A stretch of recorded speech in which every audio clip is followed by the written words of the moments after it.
She was 18 years old, she owed nothing, but they put a price on her anyway. In a dying frontier town where law meant whoever held the most guns, Eliza Hartwell stood on a wooden platform while men she had never met argued over what she was worth. Her father's debts had swallowed their land, their horses, their furniture, and finally, her. The crowd smelled like tobacco and cruelty. She kept her eyes fixed on the horizon, on the flat gray sky above the rooftops, because looking at the faces below meant admitting this was real. Then one man stepped forward and silenced the entire town. If this story moves you, stay until the very end. Hit that like button and drop your city in the comments. I want to see exactly how far this story travels. The sign above Danner's General Store had lost 2 letters somewhere during the previous winter, so it now read Dan ER's in faded paint that nobody had bothered to fix. That small detail told you everything you needed to know about Caldwell Creek, Wyoming, in the autumn of 1887. It was a town that had stopped caring about its own appearance a long time ago. Eliza Hartwell noticed the broken sign because she was looking for something, anything, to focus on besides the 20 or 30 men gathered in the dirt street below the platform where she was standing. She had been standing there for 6 minutes. She knew because she had counted every second since Sheriff Roy Dunbar had put his hand on her shoulder and guided her up the 3 wooden steps with the kind of firm, apologetic pressure that told her she didn't really have a choice. She was wearing her best dress. That was the worst part somehow. Her mother had sewn it from blue cotton the year before she died, and Eliza had saved it for church and special occasions. Now she was wearing it on an auction platform while a man she barely knew read aloud from a ledger that listed every debt her father had accumulated over 4 years. $47 owed to Callaway Grain, Sheriff Dunbar read, not looking up from the paper. $16.20 to the Caldwell Creek Savings and Loan. $82 to Raymond Peck for the use of his bull during spring calving, which Mr. Hartwell promised to pay back in, "Just get to the total, Roy." That was Clem Whitaker, who owned the saloon and 3 other buildings on the main street, and who had been one of her father's creditors. He was a short man with a thick red neck and pale eyes that moved over her in a way that made her skin feel wrong. "We all know the number." Dunbar folded the ledger. "Total outstanding debt is $411. Thomas Hartwell has no remaining assets of value." He paused. His daughter, Eliza Ann Hartwell, age 18, has agreed to serve as indentured labor to settle the balance. She had not agreed. Not exactly. But she had been the one who signed the paper because the alternative was watching her father go to prison, and he was already a broken man who coughed through most of the night and couldn't lift a bale of hay without stopping to rest. He'd sat at the kitchen table the morning she signed, with his hat in his hands and his shoulders curved inward like something in him had already collapsed, and he hadn't been able to look at her. She'd told him it was all right. She'd said it so many times that she'd almost started to believe it. She did not believe it now. "Starting bid is set at $100, Dunbar said, and he finally looked up at her, briefly, with something she might have called guilt if she thought he was capable of it. "Terms are 2 years of domestic service, cooking, cleaning, livestock care, whatever the employer requires within the bounds of 100, Clem Whitaker said immediately, before Dunbar had even finished the sentence. A murmur ran through the crowd. Eliza breathed very carefully through her nose. The sky above the town was the color of old pewter, and a wind had started coming down from the north that bit at her ears and the back of her neck. 100 from Mr. Whitaker, Dunbar said. "Do I have 120? That was Pete Norris, who ran the livery stable and was known for paying his hired hands 2 days late every week without explanation. He was grinning at her. He had very few teeth. 140, said a voice from the back she didn't recognize. Don't look at them, she told herself. She fixed her eyes back on the broken sign. Dan Ears. Someone had written something in pencil on the wooden post below it, but she was too far away to read it. She imagined it said something useful. She imagined it said, keep breathing. 150. 160. The numbers climbed with an almost casual cruelty, like men at a card game raising the pot without thinking too hard about it. She was a problem to be solved, a debt to be transferred, and the winner would get 2 years of labor out of the arrangement, and everyone would tell themselves that was a fair exchange and go home to their suppers without losing any sleep. Whitaker bid again at 175, and something about the way he said it, low and certain, like he'd already decided the outcome, made her stomach turn over. She had a plan. It was a bad plan, and she knew it, but it was the only one she had. She would do whatever work was required with her eyes open and her mouth shut. She would save every penny she was owed, and she would be gone before the 2 years were finished one way or another. She had never been to Cheyenne or Denver or anywhere with more than 300 people, but she was going to one of those places eventually. She was going to learn something useful. She was going to stand on her own feet, and she was never going to be in a position like this one again. That was the plan. $200. The number hit the crowd like something thrown. Several conversations stopped. Pete Norris turned around. Clem Whitaker, who had been fishing a coin from his vest pocket, went still. Eliza looked away from the sign. The man standing at the back of the crowd was tall. Not unusually so, but the way he stood made him seem taller than he was, shoulders back and feet apart, like someone who spent most of his time outside and had never quite learned to make himself smaller for indoor spaces. He was wearing a brown work coat that had seen considerable use and a hat that wasn't quite black and wasn't quite gray, just the color of something that had been in the weather for years. He had a short, dark beard going slightly gray at the jaw, and he was probably somewhere in his mid-30s, though it was hard to be certain with men who worked outdoors. He was not looking at her. He was looking at Clem Whitaker, and his expression was completely neutral. "Wade Mercer," someone said quietly, near the front of the crowd, and the name moved through the assembled men in a particular way. Not fear exactly, but a kind of recalibration, like they were all adjusting their estimates of something. $200 from Wade Mercer, Dunbar said, and he sounded slightly relieved, though she couldn't figure out why. Whitaker's pale eyes moved from Mercer to Eliza and back again. Something calculated happened in his face. $210. Mercer didn't change his expression. $250. "Mr. Mercer," Dunbar began. "I heard the amount owed," Mercer said. His voice was quiet but carried clearly. $411. I'll pay the full sum, and you can close the ledger and send the girl home to say goodbye to her father. Dead silence. Even the wind seemed to pause. "The terms are for 2 years of—" Dunbar started again. "I know what the terms are." Mercer's jaw tightened slightly. "Do you have any other takers willing to pay the full debt?" Dunbar looked at Whitaker. Whitaker was doing the math behind his eyes. Eliza could see it, and whatever calculation he arrived at made him press his lips together and look away. $411 was real money, more than he wanted to spend on something he'd been expecting to get at a discount. "Going once," Dunbar said, with the weariness of a man who just wanted to be done with his afternoon. "Going twice." Mercer still wasn't looking at her. He was watching Whitaker with a patience that didn't seem hostile so much as absolute, like he would stand there all day if he needed to. "Sold," Dunbar said, "to Wade Mercer for $411. Miss Hartwell, you may step down." She had approximately 40 minutes to pack her belongings and say goodbye to her father. Thomas Hartwell met her at the door of what had been their home and would now belong to the bank, and he held her for a long time without saying anything. She could feel how thin he had gotten through his shirt, the sharp lines of his shoulder blades, the way his breathing hitched slightly when he exhaled. She pressed her face into his collar and breathed him in, tobacco and wood smoke and something underneath that was just him, the smell she'd known her whole life. And she told herself she was not going to cry until she was alone somewhere. "Eliza," his voice was rough. "I'm sorry. I am so—" "Don't." She pulled back and looked at him. His face was older than it had any right to be, carved deep with lines that hadn't been there when her mother was alive. "Just get better. Find work with Patterson if he'll have you. I'll send money when I can." "You don't know this man." His hands tightened on her arms. "Mercer. Nobody knows much about him. He came out here 3 years ago after his wife died. Keeps to himself mostly. Roy Dunbar says he's decent enough, but he's not Clem Whitaker," she said. "That's enough for right now."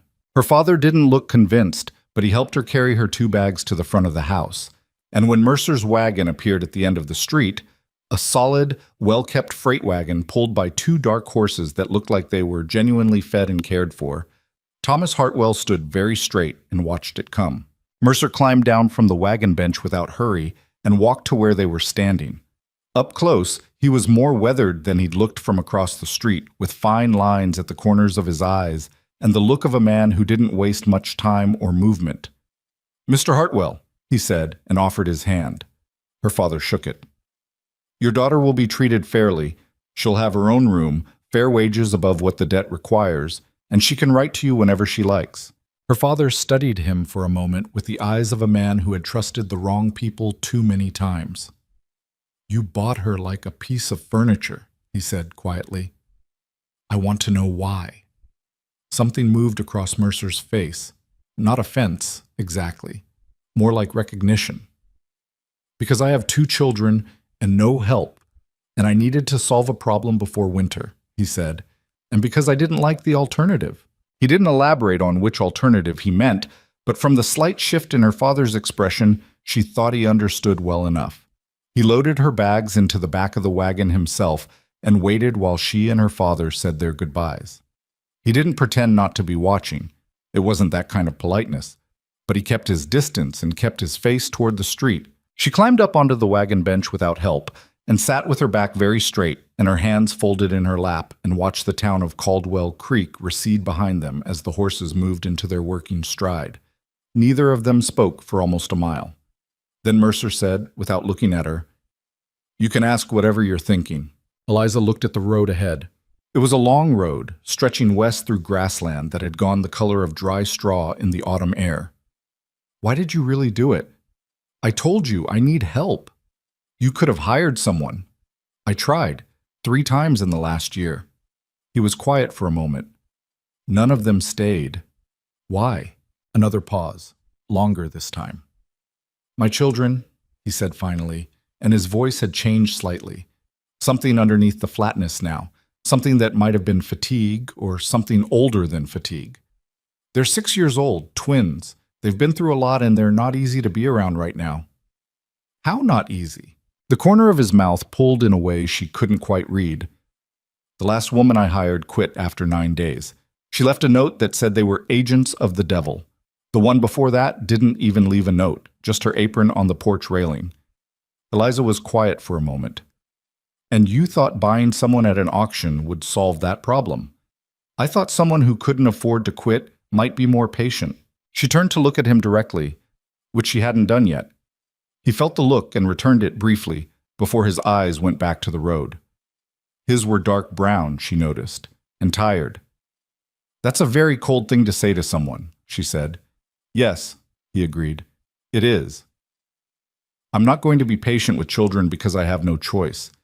If they're genuinely awful, I'll tell you so, and we can figure out something else.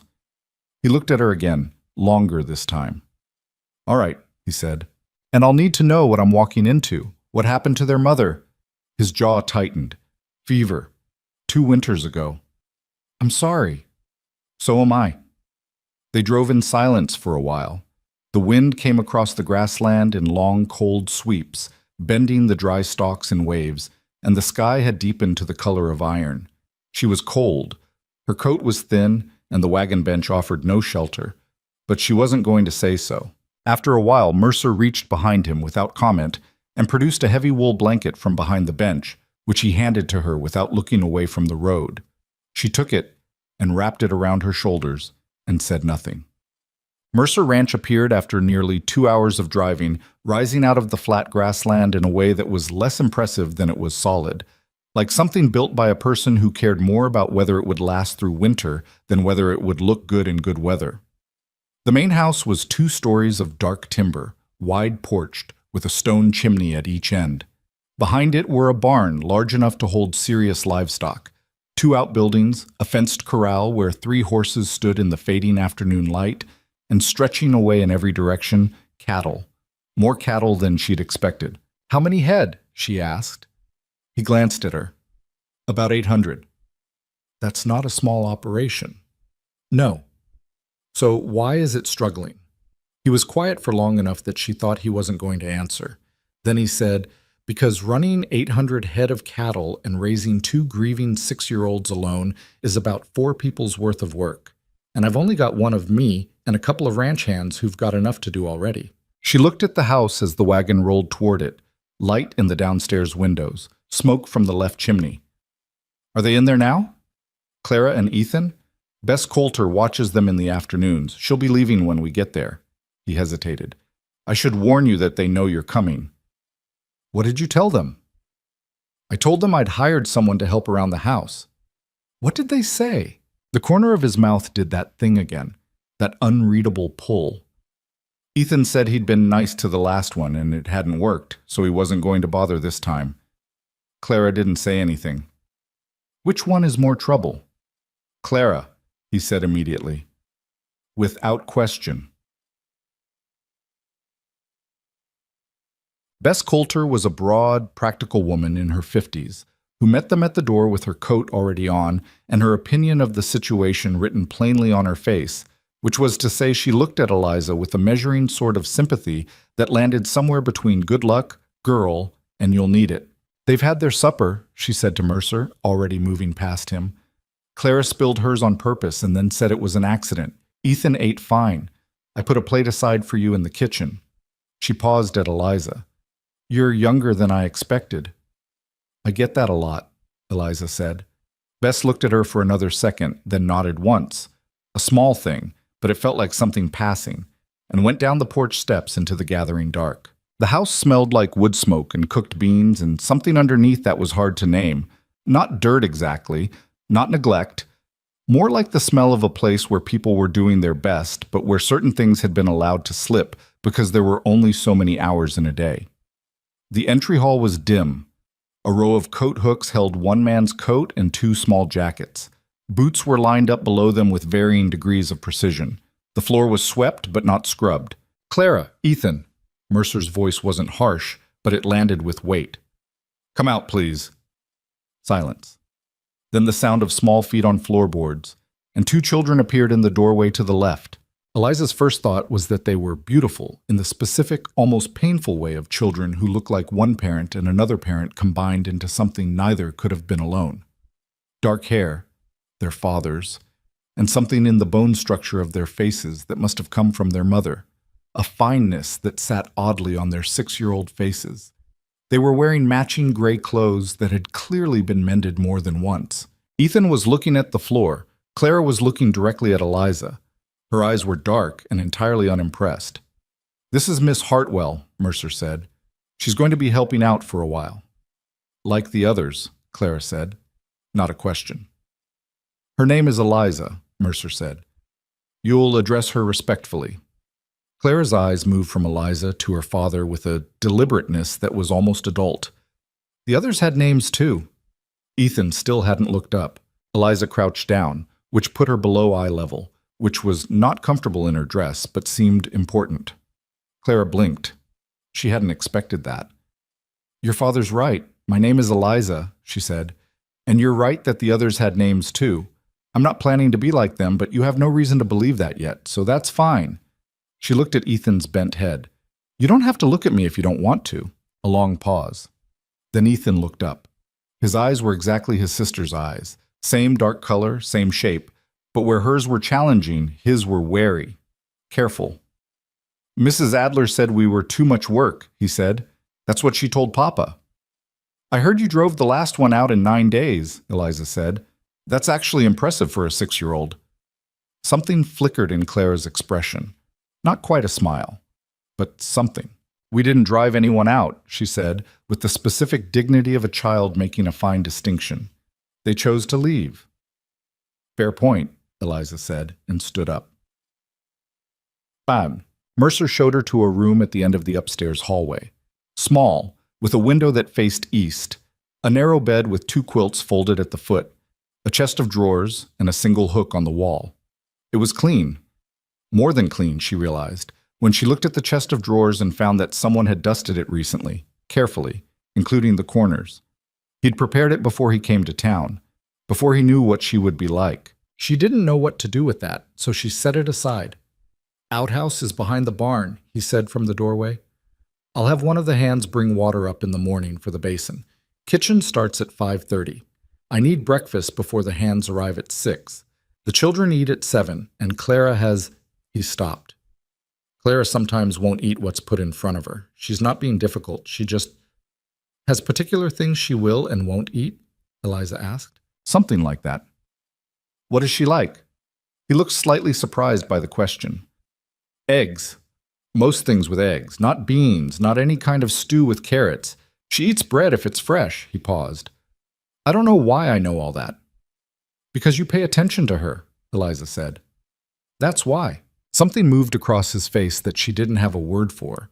He nodded once and said he'd be up before 5 if she needed anything, and then he was gone, and she was alone in her small, clean room at the end of the hall, in a house that wasn't hers, in a life she hadn't chosen, on a piece of land she'd never seen before today.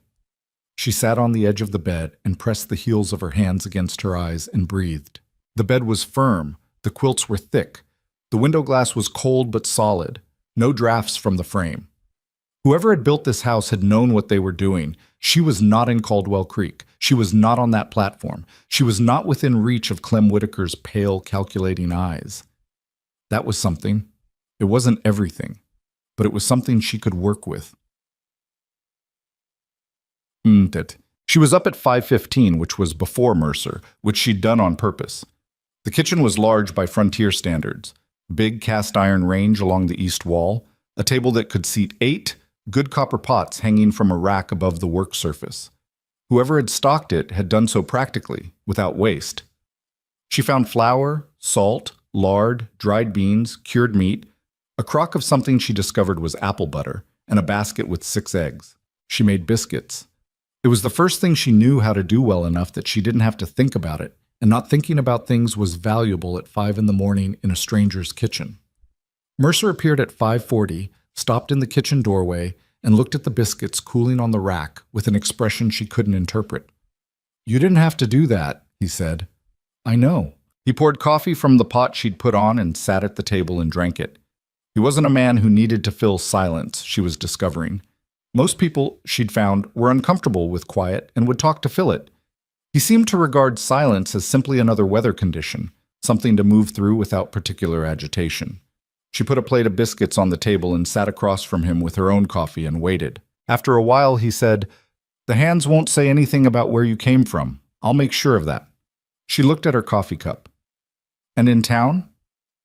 People in town will say what they want to say. A pause. They usually do. What will they say?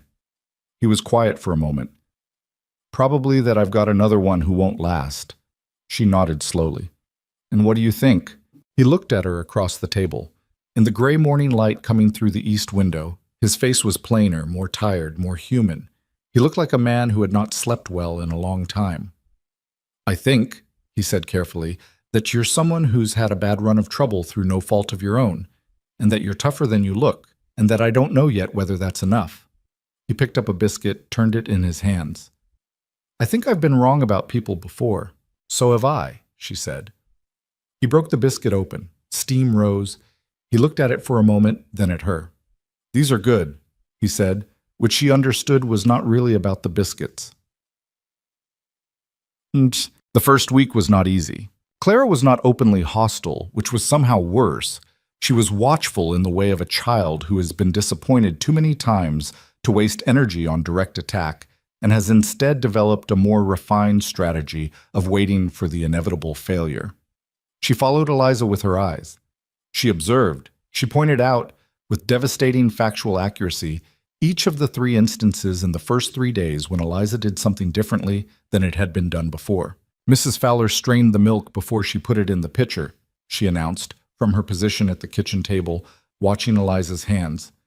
Was Mrs. Fowler the one who left after 9 days? 7. Clara's eyes didn't waver. She stayed 7 days. Did straining the milk help her stay longer? A pause. No. I'll strain it if it matters to you, Eliza said. Hand me that cloth. Clara did not move for a moment. Then, slowly, she got up and handed over the straining cloth without comment. It was not agreement, but it was something. Ethan was different.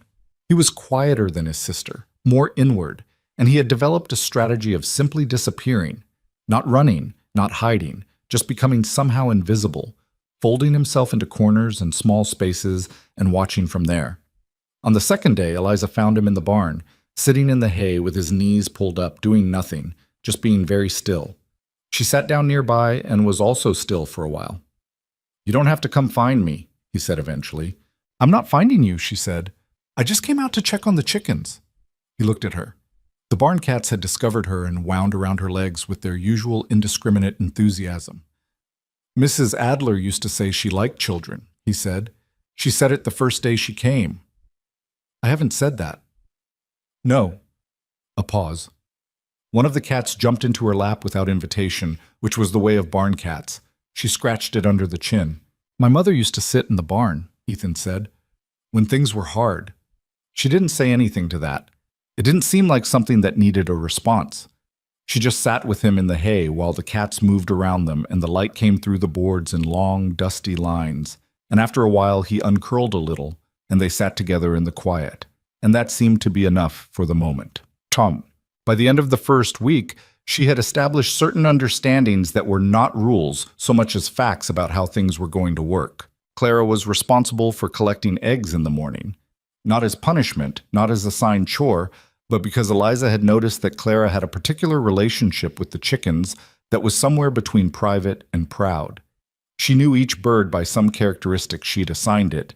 She had opinions about which hen laid most consistently, and the morning she came in from the coop, she always seemed marginally less armored. Ethan was responsible for nothing specific. Eliza had watched him for a week and determined that he was the kind of child who needed room more than structure, who responded better to being invited than required, and who would help with almost anything if you were doing it yourself and simply didn't make a production of including him. At mealtimes, she made eggs in rotation and never made a stew with carrots. Wade Mercer ate whatever was put in front of him, thanked her at every meal, and never once commented on the management of his children, which she appreciated more than she'd expected to. On Saturday evening of the first week, after the children were in bed, she was sitting at the kitchen table mending a tear in one of Ethan's shirts when Mercer came in from the barn with hay in his hair and the particular tiredness that comes from physical work done past what the body wanted to do. He poured 2 cups of coffee and set one in front of her without asking, and sat across from her with the other. You haven't quit, he said. It's been a week. The record is 9 days, he said, and it was almost, not quite, but almost, dry. She kept her eyes on the mending. Clara tested me 4 times today. I know, I saw the last one. She'd been trying to get Clara to come inside for lunch, and Clara had looked at her from 20 feet away with absolute composure and said, You're not my mother and I don't have to do what you say, which was true on both counts. Eliza had said so. She'd said, You're right. You don't have to do what I say, but your father asked me to have lunch ready at noon, and there's cornbread, and I'm going in now, and you can come or not as you choose. And she'd gone inside. Clara had appeared at the table 3 minutes later, not looking at anyone. She didn't expect you to walk away, Mercer said. I know. The others, he stopped, tried again. They usually either tried to force the issue or they cried. He said the word cried without judgment, just as fact. I'm not going to force a 6-year-old to do anything she doesn't want to do, Eliza said. And I'm not going to cry in front of her because she's watching me to see if I'll fall apart. Mercer was quiet for a moment. How do you know that? She kept mending. Because that's what I'd do, she said. If I were her.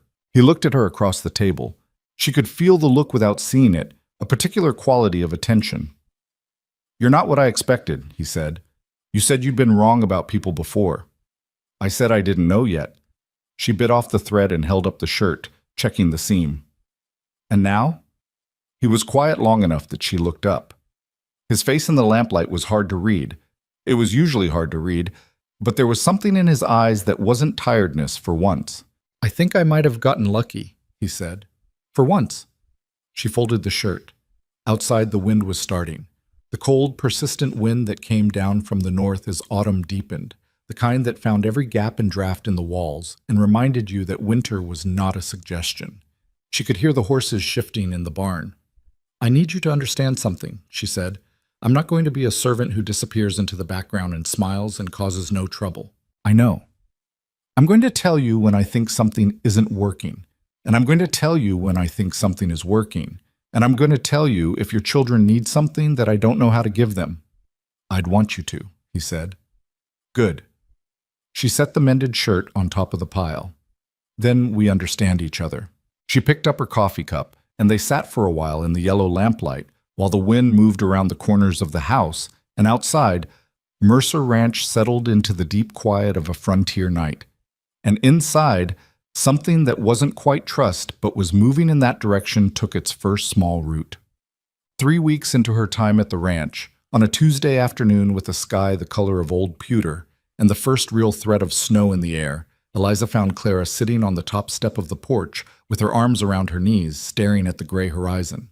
She sat down beside her, not close enough to crowd her, just nearby. After a long time, Clara said, without looking at her, "Ethan says you're not going to leave." Ethan might be right. He's usually not. Well, Eliza looked at the horizon too. The light was going early now, the days getting shorter. Maybe this time. Another long silence. The wind came across the yard and moved through the dry grass in long, shivering whispers. She liked this time of day, Clara said. Our mother. She used to come sit out here when the light went gold. A pause. It's not gold today. No, it's not. She said the gold ones were the best ones. She said they were a gift. Clara's voice was entirely flat. Not because she didn't feel anything, Eliza had learned, but because she'd learned to flatten it so nothing could get out unexpectedly. She said not all days had them. Eliza looked at the iron sky and the cold, flat light. She wasn't wrong, she said, but the gray days keep you alive too. They're just not as pretty about it. Clara was quiet for a moment. Then she said, Do you think she's somewhere? Eliza considered the question with the seriousness it deserved. I don't know, she said honestly. I hope so. That's not a real answer. No, but it's a true one. She looked at the child beside her. I think the part of her that loved you is in you. I think that's real. Clara didn't respond. She kept staring at the horizon. But after a minute, she shifted slightly on the step, just slightly, so that her shoulder was a fraction closer to Eliza's arm. It was such a small thing, barely anything. It was everything. The night she'd arrived, lying in the narrow bed in the small east-facing room, Eliza had made herself a list. She made mental lists when things were bad. It was something she'd started when her mother died and continued through everything since. You could not always control what was happening, but you could name things. You could count them. Things I know, she'd told herself that first night. The bed is firm. The quilts are thick. I am not in Caldwell Creek. I have my own room. He dusted the chest of drawers before he knew I was coming. She hadn't known what to make of that last thing then. A man who dusted a chest of drawers for a stranger. A man who paid $411 and then said, in a flat, exhausted voice, I didn't like the alternative and didn't explain further. She was beginning to understand him now. Or to begin to understand, which was different, which was more honest. He was not a simple man, and he was not a demonstrative one, and he carried something very heavy and very old that she thought probably had a lot of shapes. Grief, responsibility, guilt about things she didn't know yet, the specific loneliness of a person who is surrounded by need and has no one to be needed by. He was not going to be easy to know. She was starting to think she had the time. Outside the east window, the first snow of the season began to fall. Not dramatic, not a storm, just the quiet beginning of winter, flakes drifting down through the dark in a silence so complete you could almost hear each one land. Eliza lay in the narrow bed with 2 quilts pulled up and listened to the snow falling on Mercer Ranch, and for the first time since she'd stood on that auction platform in the town with the broken sign, she did not feel like a person in the middle of someone else's crisis. She felt like a person in the right place, at the wrong time, waiting for the time to become right. The snow kept falling. She slept. The snow that had fallen quietly on Eliza's first night at Mercer Ranch did not last. By morning, it had melted into the hard ground and left nothing behind but a wet cold that settled into the bones and stayed there. And within 2 days, the land looked exactly as it had before. Brown grass, gray sky, the particular blankness of Wyoming in early November. But something had shifted, in small ways that were hard to name. The chest of drawers in her room now held her things. Her boots were on the porch beside the children's. When Mercer's ranch hand, a quiet man in his 40s named Cal, came in for coffee in the mornings, he stopped calling her ma'am and started calling her by her name, which in the economy of frontier men meant something. The ranch itself was a harder problem. She had understood from the beginning that it was struggling, but she had not understood the specific shape of the struggle until she'd been there long enough to see it from the inside. The cattle operation was sound. Mercer clearly knew his work, knew his land, and the animals were healthy and managed competently by Cal and the one other hand, a younger man named Dietz who was enthusiastic and made up for what he lacked in experience with sheer willingness. The house was functional, the outbuildings were maintained. None of it was falling apart in any obvious way. What was failing was harder to point to. It was the dinner that didn't get made because Mercer was out until dark solving a problem with the fence line, and neither child could reach the stove. It was the hole in Ethan's boot that had been there for 3 weeks because nobody had had time to ride to town for a replacement. It was the way the parlor was simply never used. The door stood open and the room was clean and the furniture was decent, but it had the particular stillness of a place that nobody went into because going into it meant remembering someone who used to sit there. It was the account books that Mercer kept at the kitchen table and studied on Sunday evenings with the expression of a man counting ammunition and finding the number lower than he'd hoped. Eliza started with the practical things because that was all she could address. She fixed the menu so that meals happened at predictable times, whether Mercer was in from the range or not. She wrote down every piece of clothing, equipment, and supply the house lacked and presented it to him on his third Sunday at the account books as a single prioritized list, which he looked at for a long time and then said, "Half of this I could have done months ago if I'd stopped to think about it." "You've had other things to think about," she said. "That's not an excuse." "It's not an excuse. It's a reason. There's a difference." He looked at her. "You sound like a school teacher." "My mother was one," she said, which surprised her. She hadn't meant to say it. She looked back at the list. "Ethan's boots are the most urgent. He's been cramming his foot into the left one by folding his toes, and I only noticed because he's been walking funny for a week and wouldn't tell me why." Mercer was quiet for a moment. "He wouldn't tell me either. He didn't want you to worry." The account book was open between them to a page of numbers in Mercer's tight handwriting. She could see enough of it to understand that the margins were thinner than she'd initially assumed. The ranch wasn't failing, but it was one bad season away from difficult decisions. "I can take them to town on Friday," she said. "Get boots for Ethan and a few other things on the list. If there are accounts at the general store, I can put it there." He nodded. He wrote something at the margin of the account page. "Donahue's on the main street will have what you need. Tell him I sent you." "Will that cause trouble?" she asked. "In town." He understood what she was asking.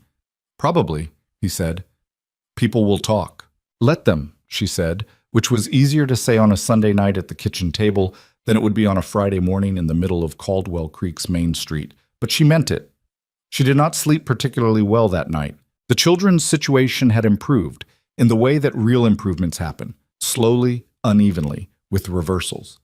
Ethan had quietly adopted her as a fact of his life in a way that wasn't warm exactly, but was steady. He would sit near her while she worked. He would answer questions when she asked them. One morning he'd shown her, with great seriousness, a collection of stones he kept in a box under his bed. Not anything special, just smooth creek stones in colors he liked.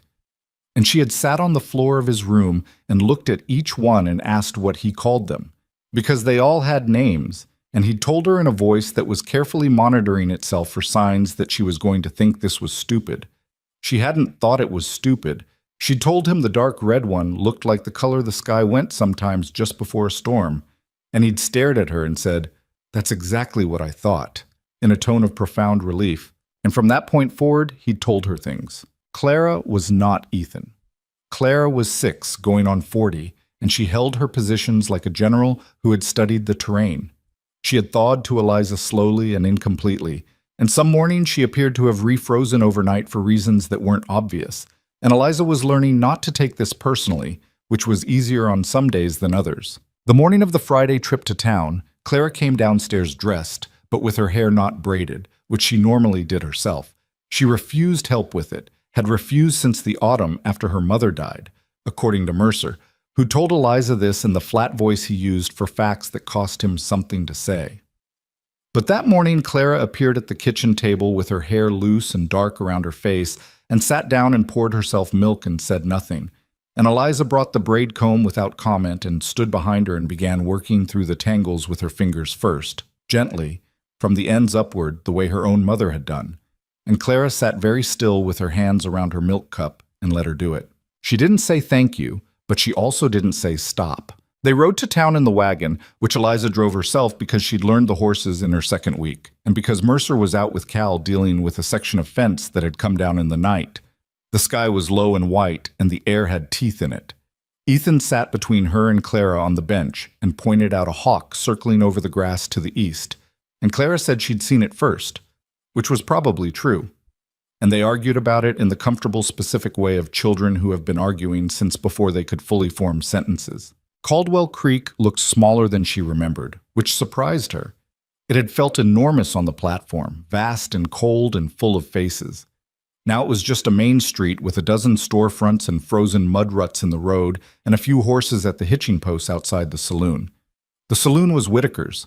She kept her eyes away from it. Donahue's general store smelled like leather and dried herbs, and the particular dry warmth of a wood stove worked hard. The man behind the counter was middle-aged with a gray beard and the economical movements of someone who spent their life in a specific space and had learned its dimensions precisely. "Miss Hartwell," he said, and his voice was neutral in a way that wasn't unfriendly. "What can I do for you?" "A few things for the Mercer Ranch," Mr. Mercer said to put it to his account. "Course." He reached for his ledger. "Ethan, you've grown a foot since August. What do you need?" Ethan, who had been examining a display of pocket knives with the attention of someone who is aware they're not allowed one but hasn't stopped hoping, looked up. "Boots," he said. "My old ones are too small." "Both of them," Eliza said. "He's been managing with the left for a while. He can't." Donahue looked at her over his ledger with an expression she couldn't read. "Mercer didn't mention that last time he was in." He didn't know. Something shifted in the man's face. Not quite approval, but adjacent to it. He came around the counter and measured Ethan's feet with a worn cloth tape and produced 2 pairs for comparison, and they settled on a sturdy brown pair that fit correctly and made Ethan stand differently in the way that children stand differently when they're not quietly managing pain anymore. She was listing the other items when the bell above the store door rang, and she heard, without turning around, Clem Whitaker's voice. "Well," he said, "Mercer's girl." She turned around because not turning around was worse. He was standing inside the door with a man she didn't recognize, and he looked exactly as she remembered. Short, thick-necked, pale-eyed, with the addition of a slight smile that had no warmth in it at all. "Mr. Whitaker," she said. "Didn't think you'd last this long," he said, conversationally, like they were discussing the weather. "What is it, 6 weeks? 7? 8, she said. 8. He pulled off his gloves, finger by finger, unhurried. "He treating you all right out there?" "Mercer's not a man who explains himself much. People find that hard." "I find it fine." He looked at the children, who had both gone still. Ethan had moved slightly behind Eliza without quite hiding. It was a small movement, instinctive, barely perceptible. Clara was looking at Whitaker with her particular direct gaze that gave nothing away. "Kids look well enough," Whitaker said. "Considering." He looked back at Eliza. "You know what happened to the others? Before you?" "I know they left," she said. "One of them came to work for me after," he said. "Over at the saloon. Said the man was cold as January, not a word of thanks for anything, no warmth in the house at all. Said the children were—" He made a small gesture that she didn't like. "Well, children without a mother tend to go one of 2 ways, don't they?" Donahue had gone quiet behind his counter in the way of a man who wants no part of something. "Is there something you needed at the store?" Eliza asked. "Mr. Donahue looks like he's waiting on you." Whitaker smiled again. "Just being neighborly." He looked at her for a moment longer with those flat, pale eyes. "You know, if the situation out there gets uncomfortable, the offer I made in October still stands. Room and work at the saloon. Better than being stuck on a ranch in the middle of nowhere with 2 wild kids and a man who—" "Thank you," she said. "No." "You sure? Because—" "I'm sure." Her voice was level. She turned back to Donahue. "I also need thread, 3 spools of black and 1 of gray, and a pound of salt if you have it." Whitaker was quiet for a moment. She could feel him behind her, that flat, evaluating gaze. Then he moved to the other side of the store, and Donahue began filling her order, and the tension in the room dropped approximately 3 degrees, but didn't go away entirely. On the wagon bench outside, Clara sat very close to her on the left, and Ethan on the right. and neither child spoke until they were past the edge of town and back on the road west. Then Ethan said, "I don't like him." "You don't have to," Eliza said. "Papa doesn't like him either," Clara said. He told Cal that Whitaker is the kind of man who smiles at things that shouldn't be smiled at. Eliza thought that was an accurate description. "Your father's a good judge of people." Clara was quiet for a moment, looking at the road. "Are you going to tell him what happened in the store?" "Yes." "He'll be angry." "Maybe," Eliza said, "but not at us." Clara seemed to consider this. The wagon moved through the cold white afternoon, the horses working steadily, their breath coming in small white puffs that dissolved in the air behind them. After a while, Clara said, without looking at her, "She used to take us to the store, our mother. She'd let us each pick one piece of candy from the jar on the counter." A pause. "It was always peppermint. Ethan always picked something different and then wanted mine." "That sounds about right," Eliza said. "I didn't mind," Ethan said with the dignity of someone making an admission. "I just liked picking." "He always wanted the lemon one and then remembered he didn't like lemon," Claire informed Eliza. "I like lemon now," Ethan said. "You don't." "I do." "You don't." Eliza let the argument run. Overhead, the hawk Ethan had spotted earlier, or possibly a different hawk, turned slow circles in the white sky, and the road ran west through the grass toward the ranch, and the children argued about lemon candy in the specific comfortable rhythm of people who have argued the same argument many times before, and it sounded like family. It sounded so much like family that it caught in her throat for a moment. She kept her eyes on the road and drove. That evening, she told Mercer about Whitaker, briefly and plainly, while they were in the kitchen after the children were in bed. He listened without interrupting. When she finished, he was quiet for a moment, looking at his coffee cup. "He's going to keep doing that," he said. "I know." "It bothers you." "Some," she admitted, "but not the way he wants it to." He looked up at her. "What do you mean?" "He wants me scared enough to leave or desperate enough to take whatever he's offering. I'm neither." She wrapped her hands around her cup. "What bothers me is that the children heard it. That's not... They don't need to hear that kind of thing." His jaw tightened in the way she'd learned meant he was managing something. "No," he agreed. "They don't." Clara handled it better than Ethan. Clara handles most things better than anyone should have to at 6 years old. The words came out slightly rough, like they'd caught on something on the way out. "That's not... I don't know if that's something to be proud of or not." "It's both," Eliza said. "Most true things are." He looked at her for a moment. "You're doing that thing again." "What thing?" "Sounding like a school teacher." "My mother would be very pleased to hear that," she said, and he did something she hadn't seen before. He almost smiled. Not completely, not the full thing, but the near miss of it, the architecture of what a smile would be if he remembered how. It lasted about 2 seconds, and then his face went back to its usual careful flatness. But she'd seen it, and she filed it away next to the dusted chest of drawers and the wool blanket on the wagon bench, in the part of her mind that was quietly assembling a more complete picture of Wade Mercer. November deepened into something serious. The cold was not the exploratory cold of October anymore, but the committed cold of a Wyoming winter that had made up its mind. The ranch hands came and went in layered coats, their faces red at the cheeks, the cattle requiring more attention as the temperature dropped and the water sources began to freeze at the edges. Mercer was out from first light to dark most days, and some days he didn't come in for the midday meal at all, and she would leave something wrapped and warm on the back of the stove for whenever he returned. The house was different than it had been in October. She was aware of the change, but would have found it hard to put into exact words. It was not that anyone was happier, necessarily. Happiness was too large a thing to arrange, and grief didn't follow schedules. Ethan still disappeared sometimes. Clara still had mornings where she came to the table already armored. Mercer still sat with the account books on Sundays with the expression of a man calculating difficult odds. But the meals happened, the boots fit, the mending was caught up. On cold evenings, increasingly, all 4 of them ended up in the same room. Not planned, not arranged, just the way of people in a cold house with one good fire, gravitating toward warmth. She had started reading to them in the evenings. Not as a formal thing. She'd been reading to herself one night when Ethan appeared in the doorway of the parlor in his socks, drawn by the sound of her voice. And she'd shifted on the settee and kept reading without comment. and he'd come in and sat near her feet on the rug.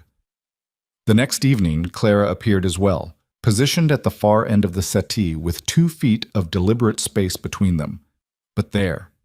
Within a week, it was a thing that simply happened after supper, she read, and the children arranged themselves near her. And occasionally Mercer appeared in the doorway of the parlor and leaned against the frame and listened for 10 minutes before going back to whatever he needed to do. One evening, he didn't go back. He came in and sat in the chair by the fire and listened until the chapter ended, and when Ethan fell asleep with his head against the settee cushion, it was Mercer who lifted him and carried him upstairs without waking him. She heard his footsteps going up and coming back down, and then he reappeared in the parlor doorway. "Same time you put him down every night, and he's out in 20 minutes, he said quietly, since Clara was still technically awake, though barely. Tonight he makes it 20 minutes into the story. He trusts the situation, Eliza said. His body knows it can let go. Mercer looked at his sleeping daughter, who had slid sideways on the settee with her mouth slightly open, every guard dropped in unconsciousness. She looks younger when she's asleep, he said. She is younger, Eliza said. She just works very hard not to seem it. He looked at her. In the firelight, his face was different than in daylight. The lines were softer, the tiredness showed more clearly, but also more honestly. I should have hired help before it got this far, he said. I kept thinking I could manage. You did manage, she said. That's different from doing well. He was quiet. Outside, the wind moved around the house with its particular winter voice, finding all the old familiar gaps. The woman who came before you, he said, Mrs. Adler, the one who stayed 9 days. He stopped. What about her? She told me that the children were damaged and I should consider boarding school for Clara. He said it flatly, but the flatness cost him. That Ethan was fine, but Clara was... She used the word feral. Eliza looked at Clara asleep on the settee, 6 years old, with her guard down for the first time all day. She was wrong, she said. I know that. He said it quietly, like a person who had needed to say it out loud for a while. I knew it then, but I was tired and she was leaving and I was looking at another winter of... He stopped again. I believed it for about 2 days, that it would be better if Clara was somewhere else, that she'd be easier somewhere she wasn't reminded of everything all the time. His jaw tightened. That's a thought I'm not proud of. But you didn't do it. No. Because? He looked at his daughter again. Because she's mine, he said simply. Both of them. Whatever state they're in. She would remember that later, that exact sentence, the way he said it. Not as a declaration, not with any weight of grandeur, just as a plain fact, the flattest truth he knew. Both of them. Whatever state they're in. She picked up Clara without waking her. She was heavier than she looked, solid, a dense little person, and carried her upstairs, and Mercer followed to make sure the lamp was out and the covers were right. They stood for a moment in the doorway of the children's room, which was also something new.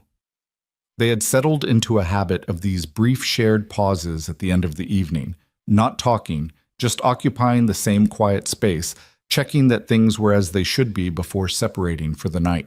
I got a letter from my father today, she said, quietly, so as not to wake the children. He looked at her. Is he all right? Better. He's working for Patterson like I told him to. He sounded... She searched for the right word. More like himself. She paused. He asked about you. Mercer seemed faintly surprised by this. What did you tell him? That you were fair, she said. That the work was hard but honest. That the children were... She looked at the 2 small sleeping shapes in the dimness. That they were worth the effort. He was quiet for a moment. That's all you told him? She looked at him. What else should I have said? He held her gaze for a second, then looked away. Nothing, he said. Good night, Eliza. Good night, Wade. She had started calling him that about 2 weeks ago, and neither of them had acknowledged it formally. It had just happened, slipping from Mr. Mercer to something shorter and plainer, the way things did when formality started costing more than it was worth. She lay awake for a while that night, listening to the house settle around her. She thought about the store and Whitaker's pale, assessing eyes, and the way he'd said Mercer's girl like it was both a description and a diminishment. She thought about what it meant to belong to a place, not legally, not contractually, but in the way that you started navigating a house in the dark without bumping into things, in the way that the horses knew your step, in the way that a child who had driven out 3 people before you reached for your hand on a cold wagon bench without thinking about it. She wasn't sure when Mercer Ranch had stopped being a place she'd been sent and started being a place she was. She wasn't sure it mattered when.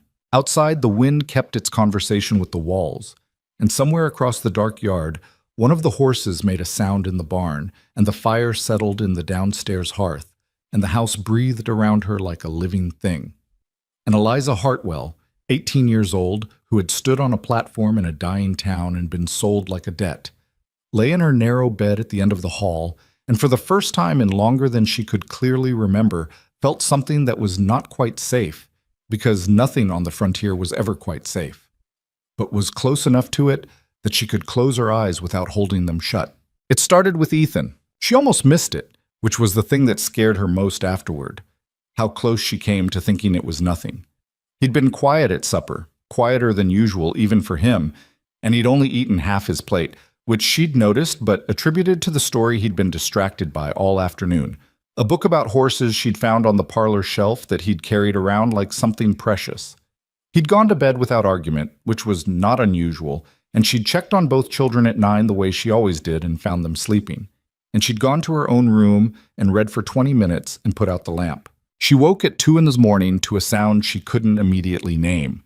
It took her a few seconds, sitting up in the dark, with her heart already going faster than the situation seemed to call for, to understand what she was hearing. It was Ethan's voice, low and continuous, coming through the wall. Not words, just sound, the specific underwater murmur of a child talking in the grip of something. She was in the hallway with her lamp lit before she was fully awake. He was burning. That was the only word for it. She touched his forehead and pulled her hand back at the heat, and then pressed it there again, firm, making herself hold it. His skin was dry and scorching, and his eyes were half open but not seeing her. They were tracking something on the ceiling that wasn't there, and his lips were moving with that continuous quiet murmur that she now understood was not words at all, but the sound of a child's body working very hard at something. "Ethan." She kept her voice steady with effort. "Ethan, I'm here." He didn't respond. His hands were fisted in the blanket. She checked Clara in the same bed. They still shared, by their own preference, and found her cooler, normal, and then looked again at Ethan and made herself think rather than panic, which was harder than it sounded at 2 in the morning with a burning child in front of her. "Water. Cool water, not cold. Keep him from chilling while you bring the temperature down. Find out how long he's been like this. Get Mercer." She did the water first because it was immediate and she could do it herself, going downstairs in her nightgown with her lamp and filling the basin from the kitchen pump.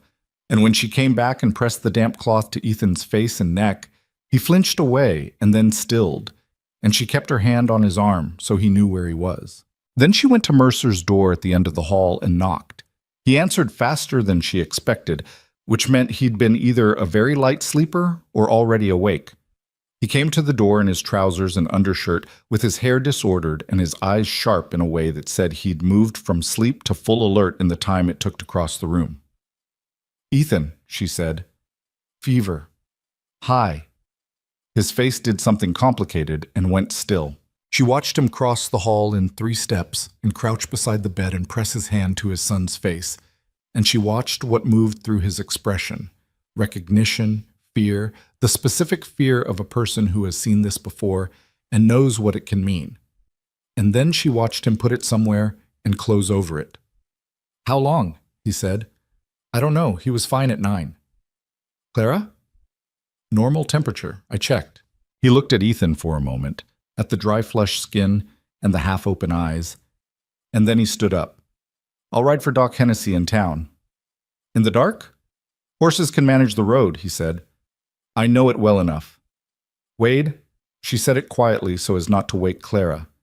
"That's 2 hours round trip if everything goes right. I need to know what you want me to do while you're gone, and I need to know if you've seen this before in him." He stopped. He looked at her. She could see the thing he was carrying.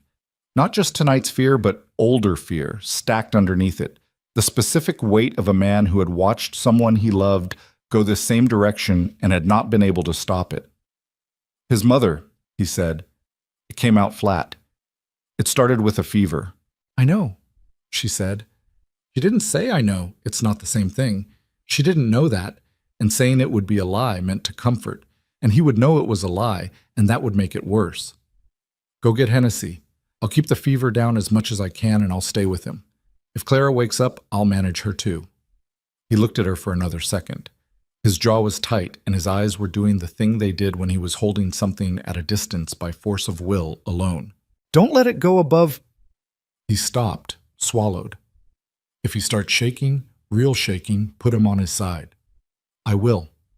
He nodded once, went to his room for his coat and boots, and she heard him go down the stairs and out the back door, and then the sound of the barn, and then hoofbeats moving away from the house into the dark. She sat on the edge of Ethan's bed and dipped the cloth and pressed it to his neck and talked to him in a quiet, steady voice about nothing in particular. The horses, the hawk he'd seen over the grass, the stones in the box under his bed, whatever came to her. She didn't know if he could hear her. She talked anyway because silence felt worse, felt like giving ground to something. Clara woke at 4. She came awake cleanly, the way she always did, from one second to the next, and she looked at her brother and then at Eliza, and her face went through several things very quickly before settling into a stillness that cost her. Is he dying? She said. No, Eliza said. He has a fever and your father's gone for the doctor. Come here. Clara climbed over the blankets and sat beside her without hesitation, which was itself a measure of how frightened she was. She didn't calculate the distance, didn't manage the approach, just came. Eliza put her arm around her, and the child pressed into her side and was very still. His eyes look wrong, Clara said. His body's working hard and it's using most of what he has. That's why he looks like that. She kept the cloth moving, forehead, neck, the inside of his wrists where the pulse ran close to the surface. Talk to him. He can't hear me. Maybe not. Talk to him anyway. A pause. Clara was quiet for a moment with her face very controlled. Then she leaned forward slightly and said, in a voice that was about half the size of her usual one, Ethan, you have to stop being sick because you still owe me from the lemon candy argument, and you can't be right if you're sick. It doesn't count. It wasn't what Eliza had expected, but it was Clara, exactly Clara, the most Clara thing she could have said. Keep going, Eliza said quietly. Clara kept going.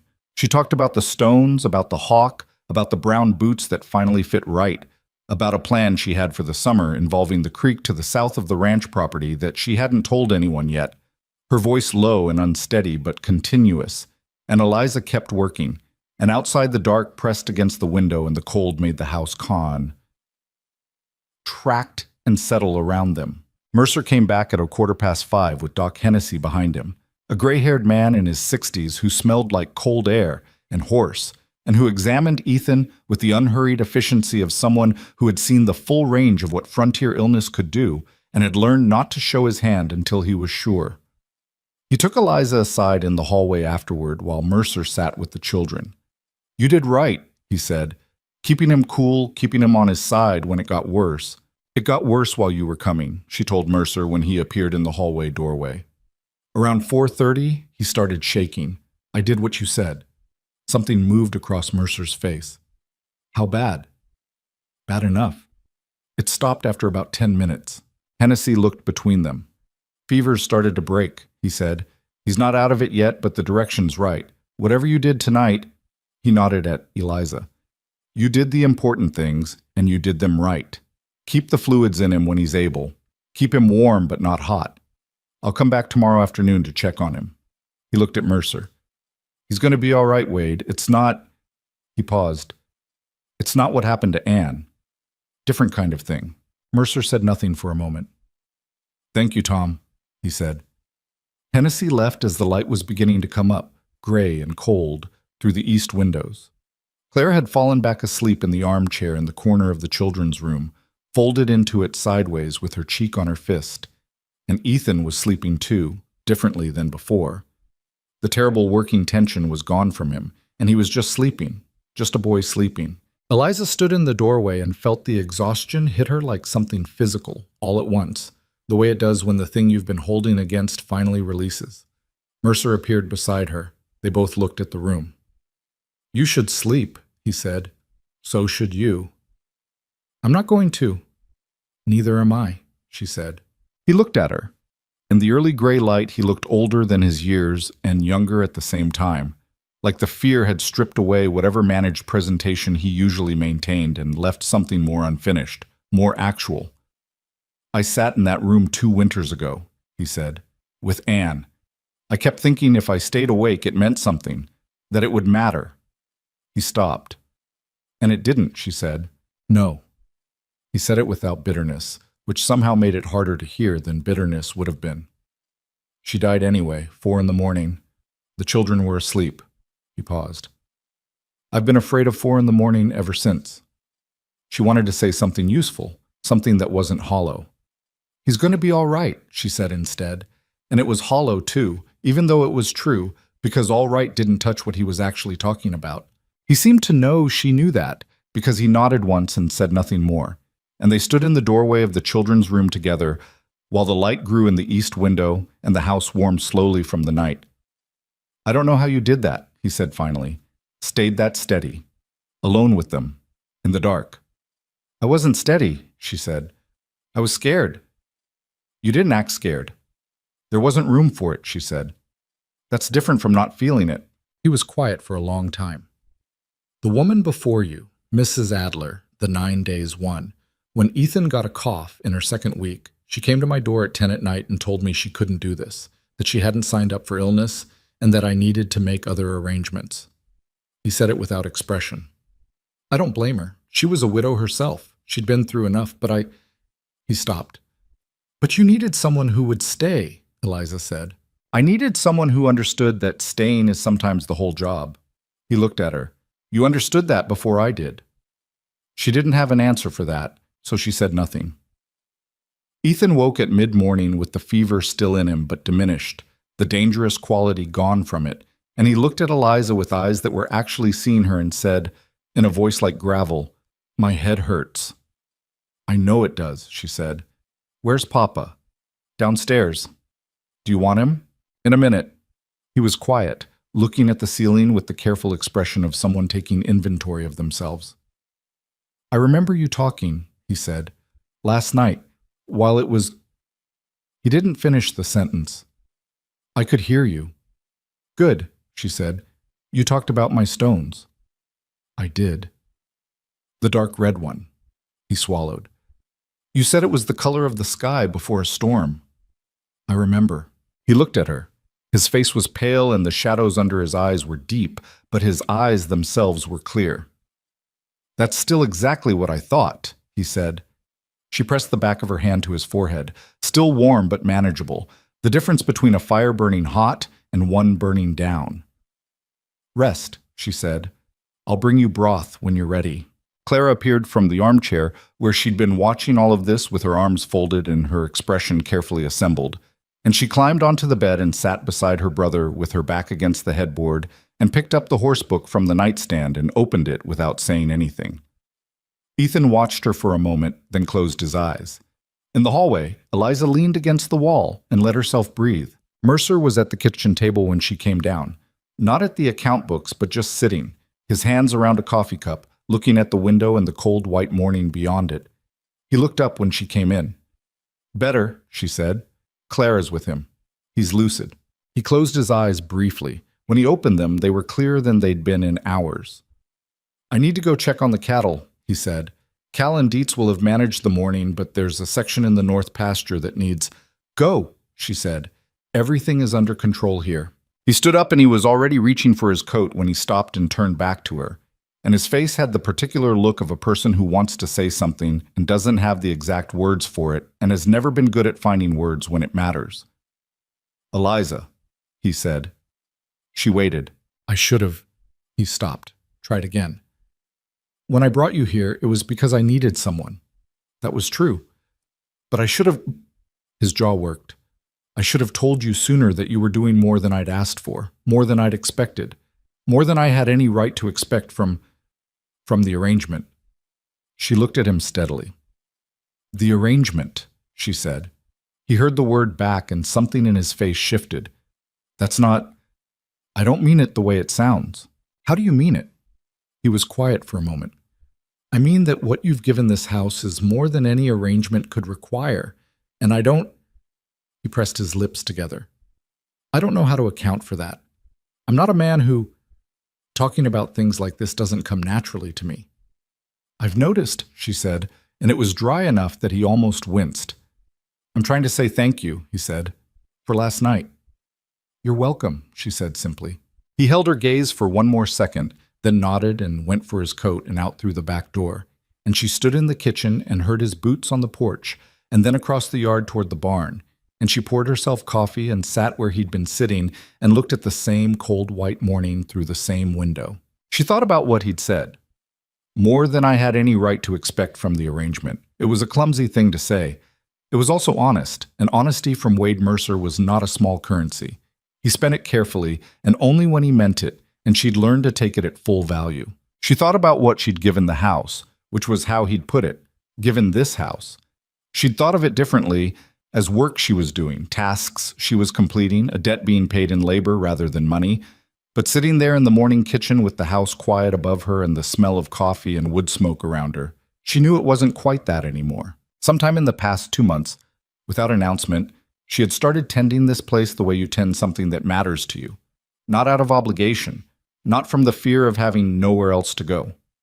Something had shifted in how she moved through these rooms, and how she thought about the children's faces in the morning and the sound of Mercer's boots on the porch and the particular quality of quiet that settled over the house at night when everything was where it should be. She didn't have a clean word for it. She wasn't sure she needed one yet. Doc Hennessy came back that afternoon as promised and pronounced Ethan improving with the measured optimism of a man who had learned not to overclaim. Clara shadowed the examination with her arms folded and her eyes tracking every movement the doctor made, asking questions with the specific relentlessness of someone who has decided that information is the one thing she can control. What causes a fever that high? She asked. A number of things, Hennessy said. What caused this one? Infection of some kind. His body fought it. How do you know it won't come back? Hennessy looked at her with the expression of a man who was not used to being cross-examined by a 6-year-old and was recalibrating. I don't know for certain, he said, but the signs are good. Clara absorbed this. You should say that at the beginning, she said. Instead of saying he'll be fine, you don't know if he'll be fine. You should say the signs are good. Hennessy glanced at Eliza. Eliza managed to keep her face neutral. Miss Mercer makes a fair point, she said.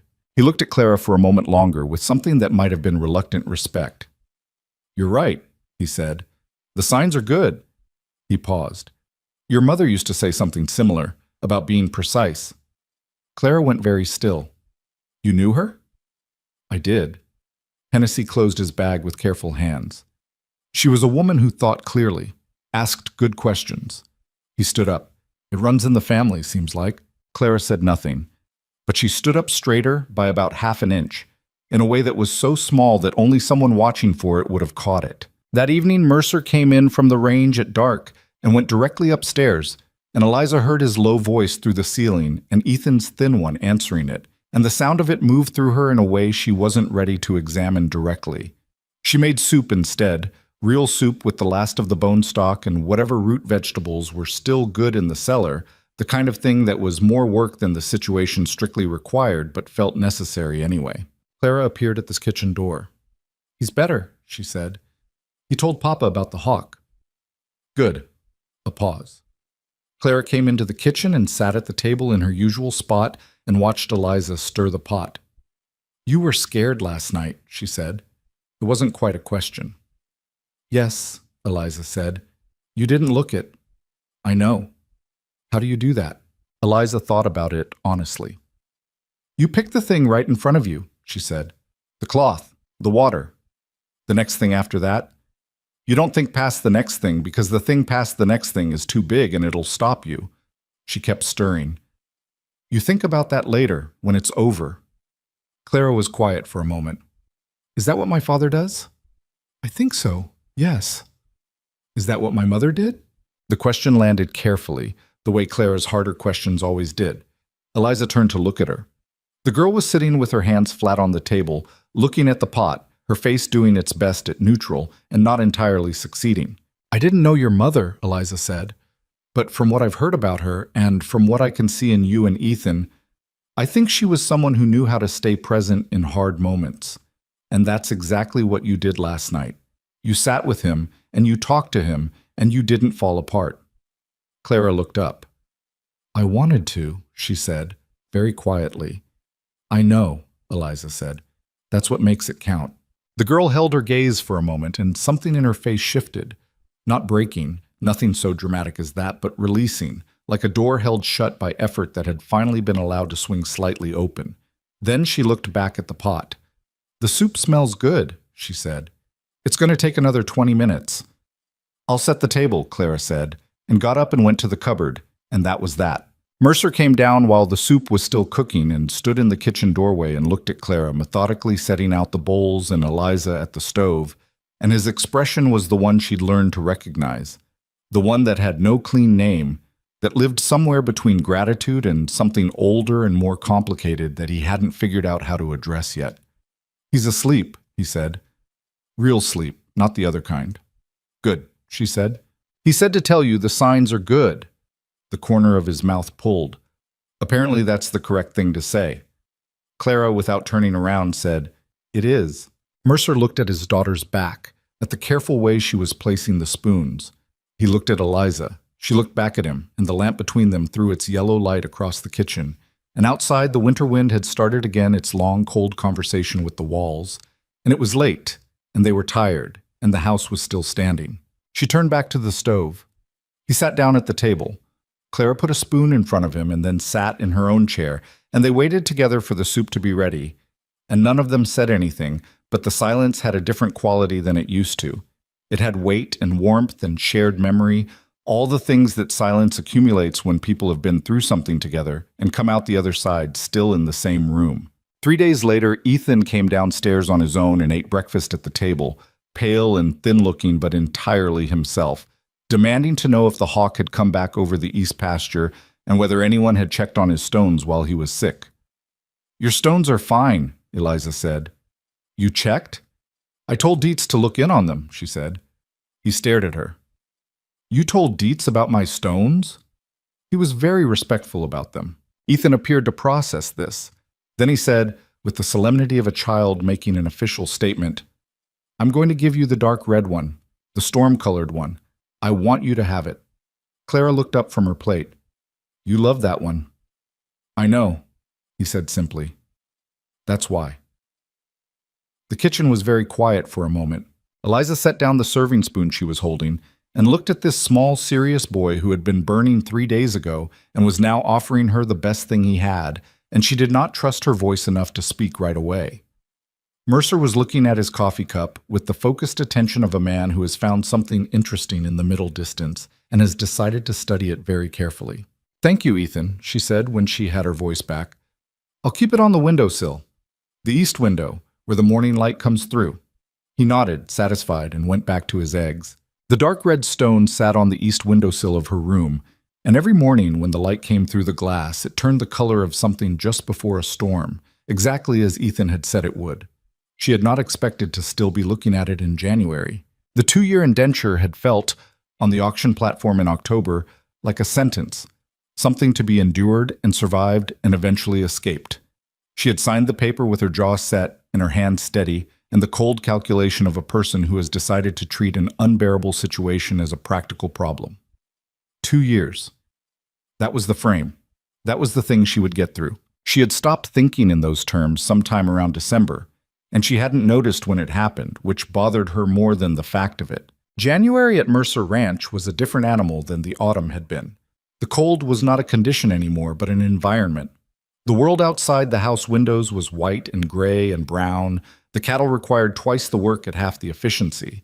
The days were short enough that by the time supper was done and the children were in bed, the darkness had been in place for hours.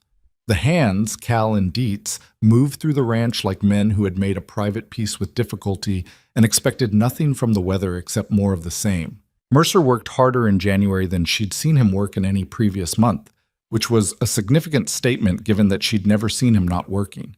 He came in some evenings with ice in his beard and the deep-set tiredness of a man who has been fighting something all day and gained only a draw. She had taken to keeping something warm on the stove regardless of the hour. Not as a rule, just as a fact, the way some facts establish themselves without discussion. He noticed. He said nothing about it directly, but he noticed in the way she'd learned he noticed things. Not with comment, but with a slight shift in how he moved through a room, a fraction less of the guardedness he carried as a default. The children had been different since Ethan's fever. Not transformed. That would be too clean, too complete, but shifted. Ethan was quieter in a different way than before, more anchored somehow, like the illness had burned away a layer of the held-back quality he'd carried since she arrived. He came to her more easily now, without the calculating pause that used to precede it, and he talked more freely, his thoughts tumbling out in the unedited way of a child who has decided you're safe enough not to edit for. Clara's change was subtler and therefore more significant. She still had her armored mornings. She still held positions with the determination of someone who has learned that positions are what keep you standing. But she had stopped watching Eliza for signs of imminent departure. That particular vigilance had eased, replaced by something that was not quite trust and not quite dependence, but lived in the territory between them. One afternoon in the middle of January, Eliza was at the kitchen table writing a letter to her father. He was still with Patterson, still doing better, his handwriting in his last letter steadier than it had been in years, when Clara appeared and sat across from her without invitation or explanation and got out the small notebook she used for drawing and began to draw. They sat like that for an hour, both of them occupied, neither talking, the wood stove ticking beside them. And it was so ordinary that Eliza almost didn't recognize what it was. It was comfort. Clara was seeking her company the way people seek the company of someone they feel safe with, not for conversation, but for presence, for the particular warmth of being near someone who will not require anything from you for an hour. She was careful not to remark on it, because remarking on it would require Clara to have an opinion about it, and Clara having an opinion about it would require her to defend herself, and none of that was necessary. So she kept writing her letter and let the hour be what it was. The trouble with Whitaker came in the second week of January, and it came through Cal. Cal was not a man who brought problems indoors. He solved what he could solve and reported what was beyond solving, and the line between the two was wide by most standards. So when he appeared at the kitchen door on a Wednesday morning and asked to speak with Mercer, and Mercer came out of the barn and the two of them stood in the cold yard talking for 10 minutes with their voices low and their faces turned away from the house, she knew it was something specific. Mercer came inside afterward and stood in the kitchen with his coat still on and his hat in his hands, turning it by the brim in the slow way he did when he was deciding something. "What happened?" she asked. He looked at her. He'd stopped deliberating about whether to tell her things at some point. She wasn't sure when exactly, but there'd been a transition from him managing information carefully to him simply saying what was true, and she valued it. "Whitaker's been talking," he said, "in town. About you." She kept her expression level. "Saying what?" "Saying that you won't last the winter, that you've been looking for a way out and that he's offered you work and you're considering it." He paused. "Also that the reason I paid what I did at the auction was not what I said it was." The kitchen was very quiet except for the stove. "He's implying something about the arrangement," she said. "Yes." She put down the dish she was holding. "And people are listening?" "Some." He set his hat on the table. "Donahue's not, Hennessy's not, but there are people who will believe something like that because it's more interesting than the truth, and it costs them nothing to believe it." He looked at her steadily. "I want you to know that I don't give a damn what Whitaker says, but I give a damn that you're hearing it secondhand from me instead of from the town, and I want you to know what's being said so you're not caught off guard." "Thank you," she said, and meant it precisely. "I also want you to know—" He stopped. His jaw tightened. "What he's implying is not true, and it's not what this is, what you've done here. It's not that." "I know what it is," she said. He held her gaze for a moment, something in his face that she couldn't fully read. "I'm going to go see him." "Whitaker?" "Yes." "And say what?" "I haven't decided entirely." He picked up his hat. "But I'll be clear." She watched him go back out through the door into the cold. Through the window, she could see him crossing the yard toward the barn with the particular stride of a man who has made up his mind about something, and she stood there with her hands flat on the kitchen table and breathed. She was angry. She hadn't expected the anger to be as clean as it was, She'd thought there would be more humiliation in it, more of the shrinking feeling she'd had on the auction platform. But what she felt was anger, clear and uncomplicated, because Whitaker was trying to take something real and make it small and ugly, and what was real here was not small and not ugly, and she resented the attempt with her whole self. He was gone to town for 3 hours. When he came back, he said only that Whitaker had been informed that any further comments about Eliza or the ranch would have consequences, and that he believed the message had been received. "What kind of consequences?" she asked.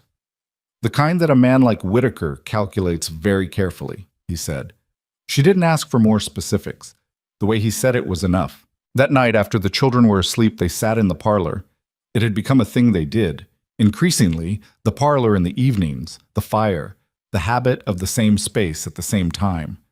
And the Whitaker business sat in the room between them like a piece of furniture that hadn't been there before.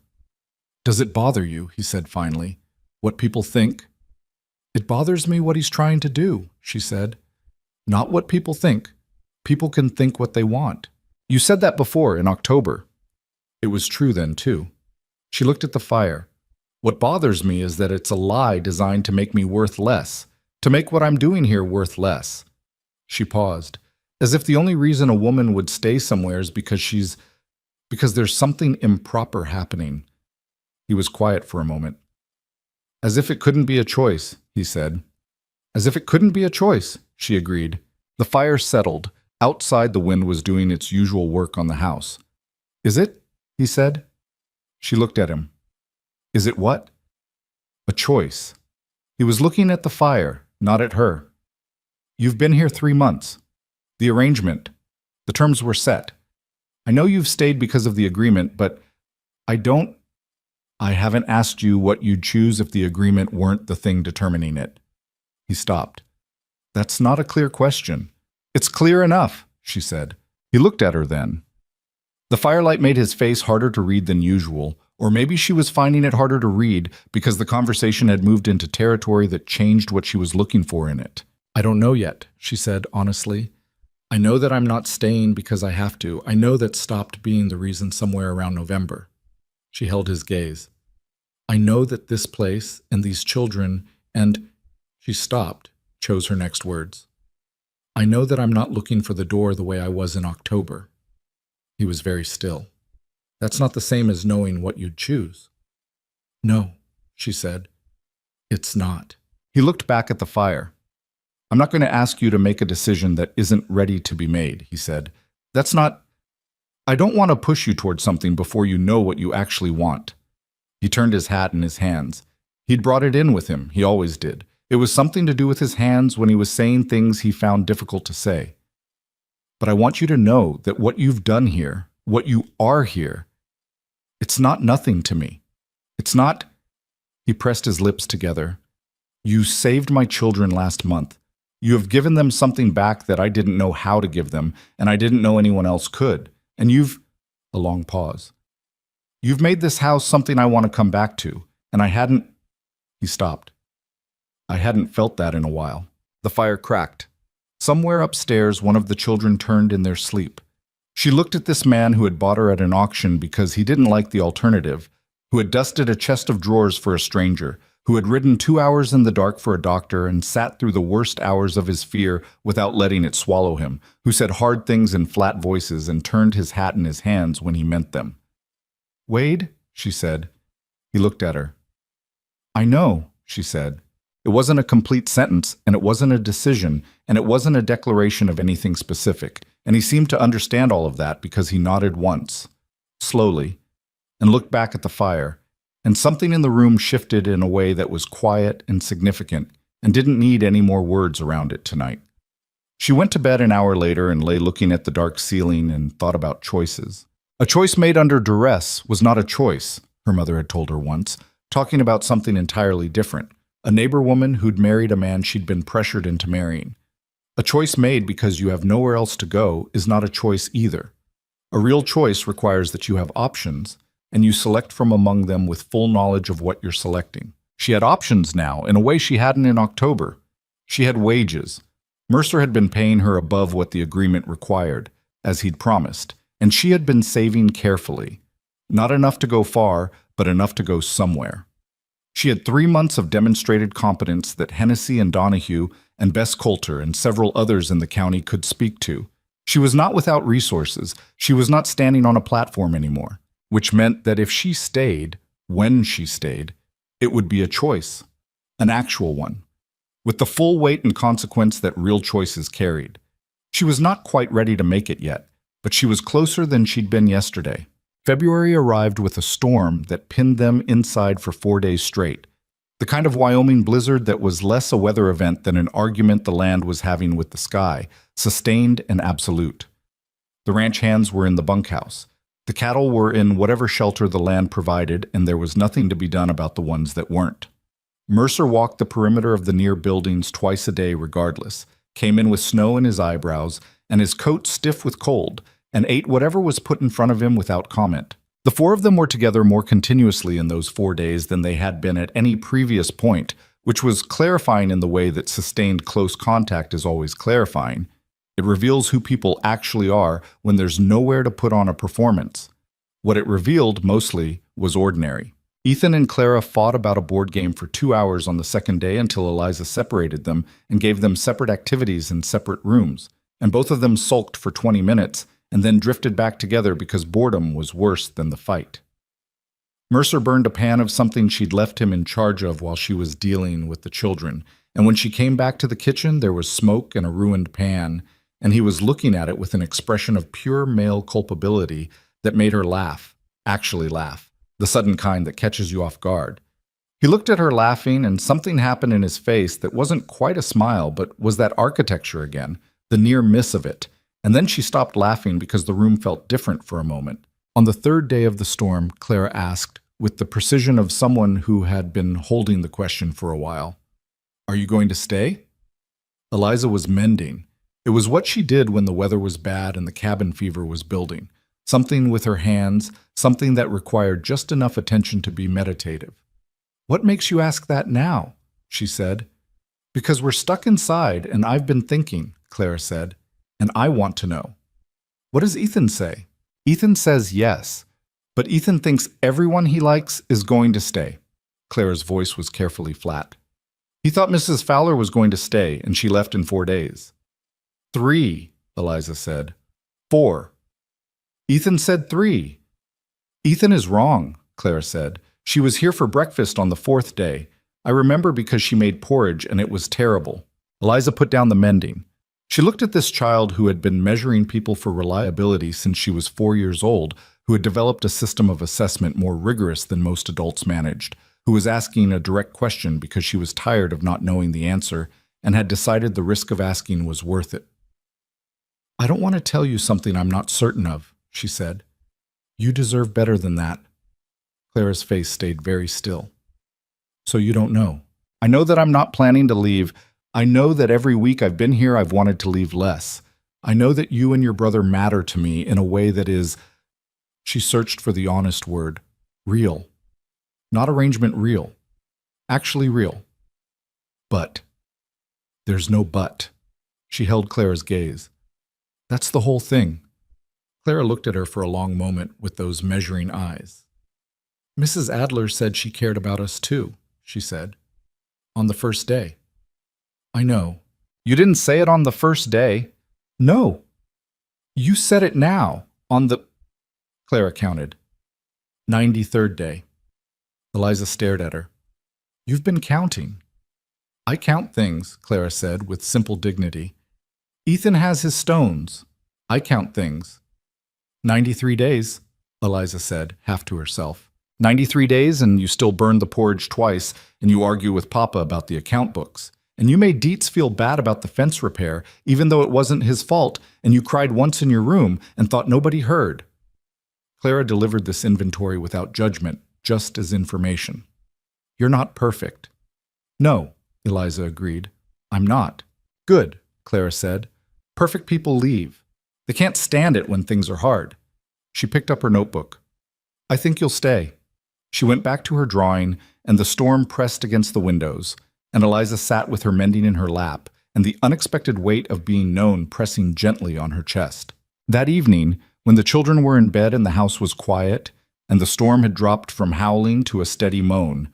She went to where Mercer was sitting at the kitchen table with the account books and sat across from him.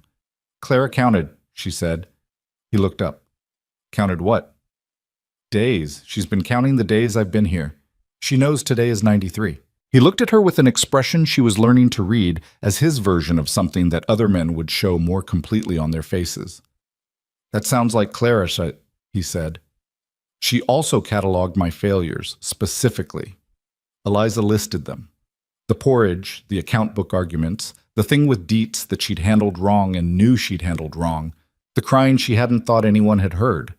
Mercer was quiet for a moment. "You cried in your room?" "Once, in November. It was a bad day." He said nothing for a moment. "I heard it too," he said finally. "I didn't know what to do with it, so I went back to the barn." She looked at him. "You should have knocked." "I know." He held her gaze. "I was afraid of what I'd say." The lamp between them flickered in a draft from somewhere. Outside, the storm kept its steady work. "I've been thinking," she said, "about what you said. About choices." He was very still. "I told you I wasn't ready to decide. In January." She folded her hands on the table. "I'm still not. I don't want to be the kind of person who makes a decision because a storm trapped them inside with someone for 4 days and all the feeling of it pushed them past where they were ready to go." She paused. "But I want you to know that I'm closer. And I want you to know that it's not obligation moving me in that direction." He looked at her with the particular expression she'd come to think of as his most honest one. Not guarded, not managed, just the actual face of a man sitting with something difficult and not trying to make it easier than it was. "What is moving you?" he said. She thought about it carefully, because he deserved careful. "The stone on the windowsill," she said. "The fact that you dust things for people before you know them. The way you said both of them, whatever state they're in. The way you rode to town in the dark." She looked at him. "The way you went back to the barn in November instead of knocking, which was the wrong thing, but I understand why." His jaw worked. "That's a strange list." "You're a strange man," she said. "You're also—" She stopped. "You're a good man. I don't say that the way people say it when they don't mean much by it. I mean it the way you mean things, the actual way." He was quiet for so long that she thought she'd said too much, moved too far past where the conversation was ready to go. Then he said, "I have thought about very little else since October except how to be fair to you, how to not make what happened to you into another kind of trap, how to give you room to become whatever you're going to become, here or somewhere else, without me wanting something from you, making it harder." He paused. "And I have failed at that in the sense that I do want something. I want—" He stopped, started again. "I want you here. Not because I need help with the children or the house. Because the house is different when you're in it. Because I'm different." He met her eyes. "And I don't know what to do with that because you're still technically— the agreement is still—" "Stop," she said. He stopped. "The agreement is a piece of paper," she said. "It is not the thing that is happening in this house." "No," he said. "It is not." The storm outside had settled into something lower and steadier, almost like breathing. The lamp held. The house held. She sat across from a man who had said the truest thing he knew how to say, in the flattest, most unadorned way he had available to him. And she understood that this was as open as he was going to be able to make himself, that the door was as wide as his nature allowed it to go, and that what she did next was going to be a real choice made by a person with options who knew what she was choosing and why. She reached across the table and put her hand over his. He went very still. He looked at her hand on his and then at her face, and his expression was the one she'd never fully seen before. Not guarded, not managed, not held at distance, just entirely present and entirely undefended, the face of a man who had not allowed himself to hope for something and was now sitting with the fact that the thing was real.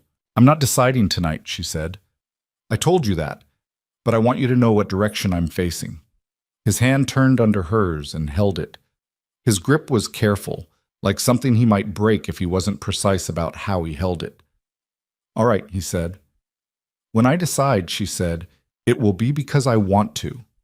Not because I'm afraid of being alone, not because I don't have anywhere else to go. Because I want to." "I wouldn't want it any other way," he said. She believed him. She went to bed at 10 o'clock and lay looking at the ceiling with her hand still warm from his, and she was afraid, which she expected, and she was certain, which she hadn't expected at all. Not certain of the outcome. Outcomes on the frontier were never certain. Winter could take things. Seasons could break what seemed solid. Nothing was guaranteed by want alone. But certain of herself, of what she was facing and why. Of the difference between a choice made from fear and a choice made from something that had grown quietly and stubbornly over 93 days in the same way that real things grew. Not announcing themselves, not asking permission, just putting down roots until the day you looked and found them deeper than you'd known. The storm broke in the night. By morning, the sky was clear and bitter cold and absolutely blue. The kind of blue that only existed in Wyoming in winter, so saturated and absolute it looked painted. Ethan saw it first and called from the top of the stairs, and both children ran to the windows in their nightclothes, and Mercer appeared in the kitchen doorway with his coffee, and looked at Eliza, and she looked at him, and neither of them said anything about the night before or what it had been. But he handed her a cup of coffee and stood beside her at the window where the children were pressing their faces to the cold glass, and they stood together and watched the blue morning come in over the white land, and the dark red stone on the east windowsill caught the first direct light of the sun and glowed exactly the color of the sky before a storm. She made her decision on a Thursday in early March, when nothing particular was happening. That was the thing she would remember most about it afterward. Not that it came during a moment of crisis or clarity or dramatic weather, but that it came on an ordinary Thursday while she was hanging laundry in the cold morning air and watching Ethan chase one of the barn cats across the yard, while Clara stood at the fence line telling the horses things in a low, private voice that Eliza couldn't hear from where she was standing. The sky was pale and washed out, the kind of sky that hadn't decided yet what it was going to do with the day. Her hands were cold from the wet laundry. Her back ached from the week. She looked at the two children and the horses and the dark timber house and the land running flat and endless in every direction, and the decision was simply there. The way a thing is there when you finally stop looking around it and look directly at it instead. She was going to stay. Not because the agreement required it, not because she had nowhere else to go. Because this was the place where the morning light hit the dark red stone and turned it gold. And because she knew which hen laid most consistently and which horse spooked at shadows and what Ethan's face looked like when he was about to cry and didn't want anyone to see. And because the account books made more sense now than they had in October, and she had opinions about them that Mercer actually listened to, and because some part of her that had been clenched since her mother died had slowly, incrementally, without fanfare, unclenched here. She finished hanging the laundry and went inside and found Mercer at the kitchen table with his coffee, going over a letter from a cattle buyer in Cheyenne. She sat across from him and waited until he looked up. "I've decided," she said. He put the letter down. He looked at her with that careful attention she'd come to trust entirely. "All right," he said. "I want to stay." She held his gaze. Not under the agreement, not as hired help, not as something that happened because of a debt and an auction. "I want to stay as, She paused. "I want to stay as someone who chose to be here. If that's something you still want." He was quiet for long enough that she felt the first edge of doubt. Then he said, "I've wanted that since November." "You could have said something." "You needed to get there on your own," he said. "I knew that." "That's either very wise or very frustrating," she said. "Probably both," he said, and the near miss of his smile appeared. But this time it didn't stop at near miss. It went the whole way, slow and unpracticed, like a door that had been closed long enough that the hinges needed a moment. It changed his entire face. She'd wondered what it would look like when it finally happened. It was worth the wait. He asked her to marry him that same afternoon, which she hadn't expected so soon. Standing in the barn of all places while he was checking on a mare that had been favoring her left foreleg. He didn't preface it with a long speech or frame it with ceremony. He just turned from the horse and said, "I want to do this right. I want you to have the actual thing, not the arrangement version of it. So I'm asking." A pause. "Will you marry me?" It wasn't even quite a question, grammatically. It was more like a statement he was making about what he wanted and trusting her to respond to, which was, she thought, exactly how Wade Mercer would ask someone to marry him. "Yes," she said, "but I have conditions." He blinked. "Conditions." I'm not going to stop telling you when I think the account books are wrong. You've never stopped. And I'm not going to become a different person because we're married. I'm going to be exactly who I am. I'm not asking you to be anyone else, he said. With a slight edge that told her he was offended, she felt the need to say it, which she found reassuring. Good, she said. Then yes, completely. He reached out and tucked a strand of hair back from her face with one rough, careful hand, and that was that. Telling the children was its own particular event. She and Mercer sat with them that evening after supper, and he told them plainly that he'd asked Eliza to marry him, that she'd said yes, and that she was going to be part of the family officially and permanently from here forward. He said it the way he said everything that mattered, without decoration, just the facts laid out and trusted to be enough. Ethan burst into tears immediately, which startled everyone, including him, and then insisted loudly that he wasn't crying, that something was in his eye, and kept saying this even as tears ran freely down his face. And Eliza pulled him into her arms while he made his case about the eye situation with diminishing conviction, and she held him and said nothing because nothing was needed. And he cried for about 90 seconds and then stopped as abruptly as he'd started and pulled back and said, with complete composure, "I knew you were going to stay." "You did," she agreed. "I told Clara." "You were right," she said. Clara had not cried. Clara would never cry at a thing like this at a kitchen table in front of people. She'd sat through Mercer's announcement with her face very controlled and her hands flat on the table. And when Ethan was done with his 90 seconds, she'd looked at Eliza with those measuring dark eyes. "Will you still be Eliza?" she asked. "What do you mean?" "When you're married. Will you still be Eliza, or will you be—" She seemed to be working something out. "Or will you be different?" "I'll still be Eliza, same person. I'll just also be a Mercer, on paper." Clara seemed to consider this. "Eliza Mercer," she said, trying the sound of it. "That's all right." A pause, very deliberate. "You can call me Clara, not Miss Mercer, just Clara," which was, from Clara, approximately equivalent to another child throwing their arms around your neck and weeping with joy. Eliza understood the offer for what it was. "Just Clara," she said. "All right," Clara nodded. She appeared to be done with the emotional portion of the evening. "Can I be excused? I want to draw." The wedding was in April, which wasn't enough time by the standards of towns that had churches and social expectations and women who organized things. But it was the frontier and the standards were different, and nobody was particularly interested in waiting. Bess Coulter organized it anyway, because Bess Coulter organized things by nature, regardless of whether she'd been asked to, and Eliza found that she was grateful for it in a way she hadn't anticipated.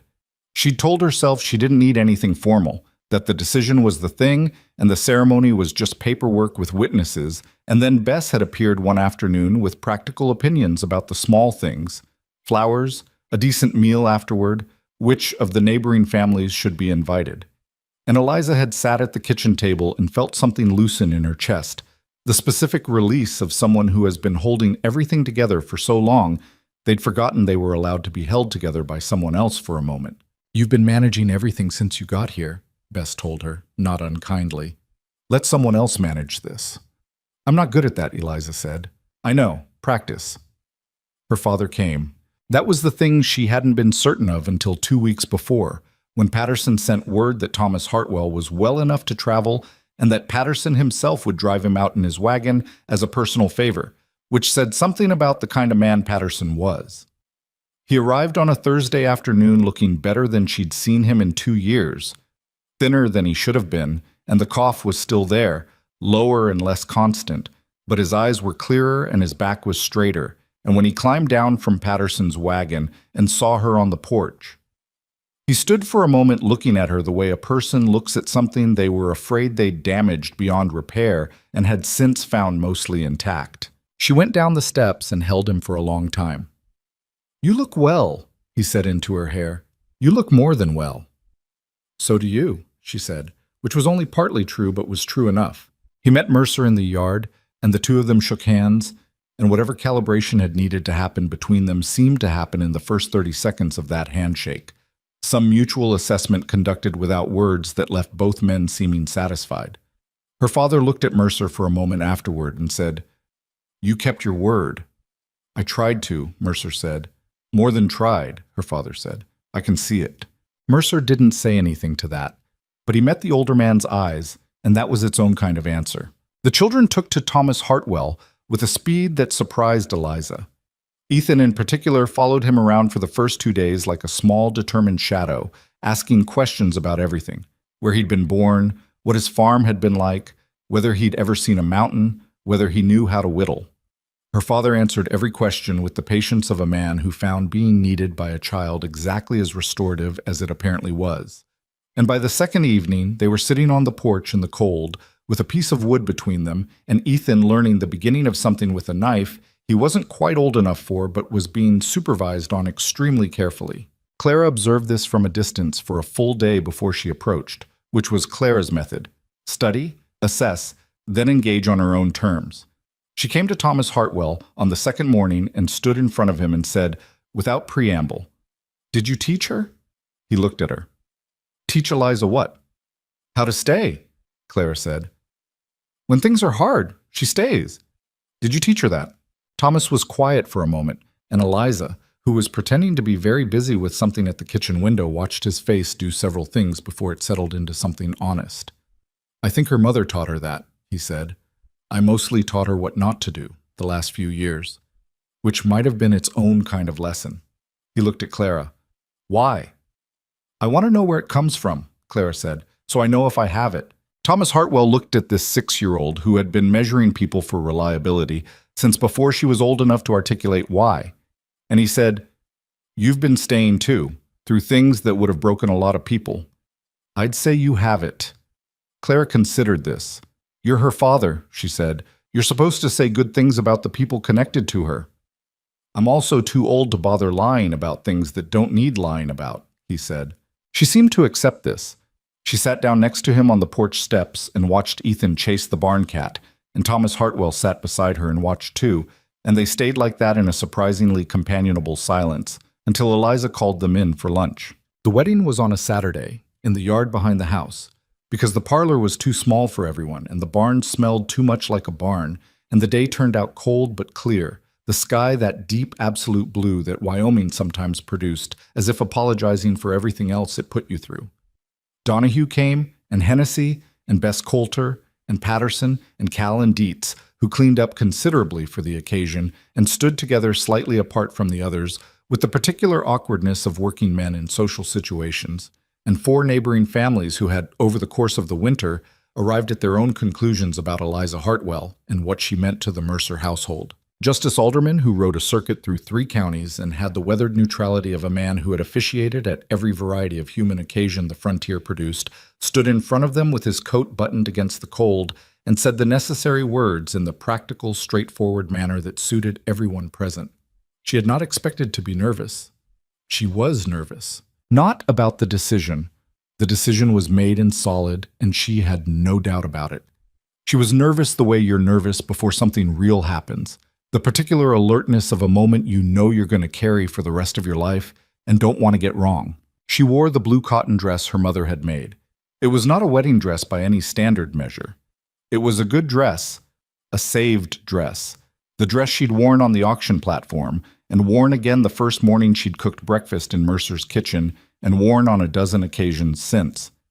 She'd thought about wearing something else, and then she'd thought about it more carefully and understood that this was exactly the right dress, because her mother had made it, and because she'd stood on that platform in it and survived, and everything since had grown from that survival. And wearing it felt like bringing everyone with her who deserved to be here but wasn't. Mercer looked at her when she came out of the house and across the yard toward where he was standing, and his face did the thing that had taken 93 days to produce the first time and now happened somewhat more readily. Not easily. He was still not a man built for easy expression, but willingly. He looked at her the way a person looks at something they'd stopped believing they'd get to have. She reached him and stood next to him and said quietly, so only he could hear, "Stop looking at me like that, or I'm going to do something embarrassing in front of all these people." "Like what?" he said, equally quiet. "I don't know yet. Something."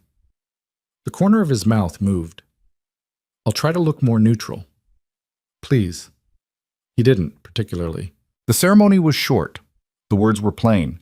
She said yes when it was her turn to say yes, and he said yes when it was his.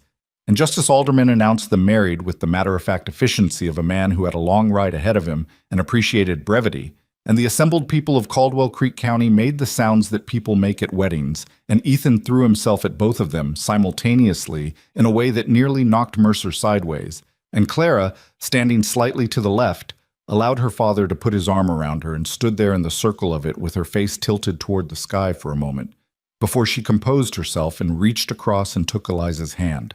Just took it, held it, said nothing. Eliza held on. Bess had organized a meal in the barn, which did smell like a barn but had been swept and laid with tables and was warm from the bodies of 20 people and the 2 braziers Cal had set up in the corners. And there was more food than the occasion strictly required, because the frontier understood that feeding people was how you marked the things that mattered. Her father sat next to Ethan and looked, for the first time in years, like a man who wasn't carrying something too heavy for his frame.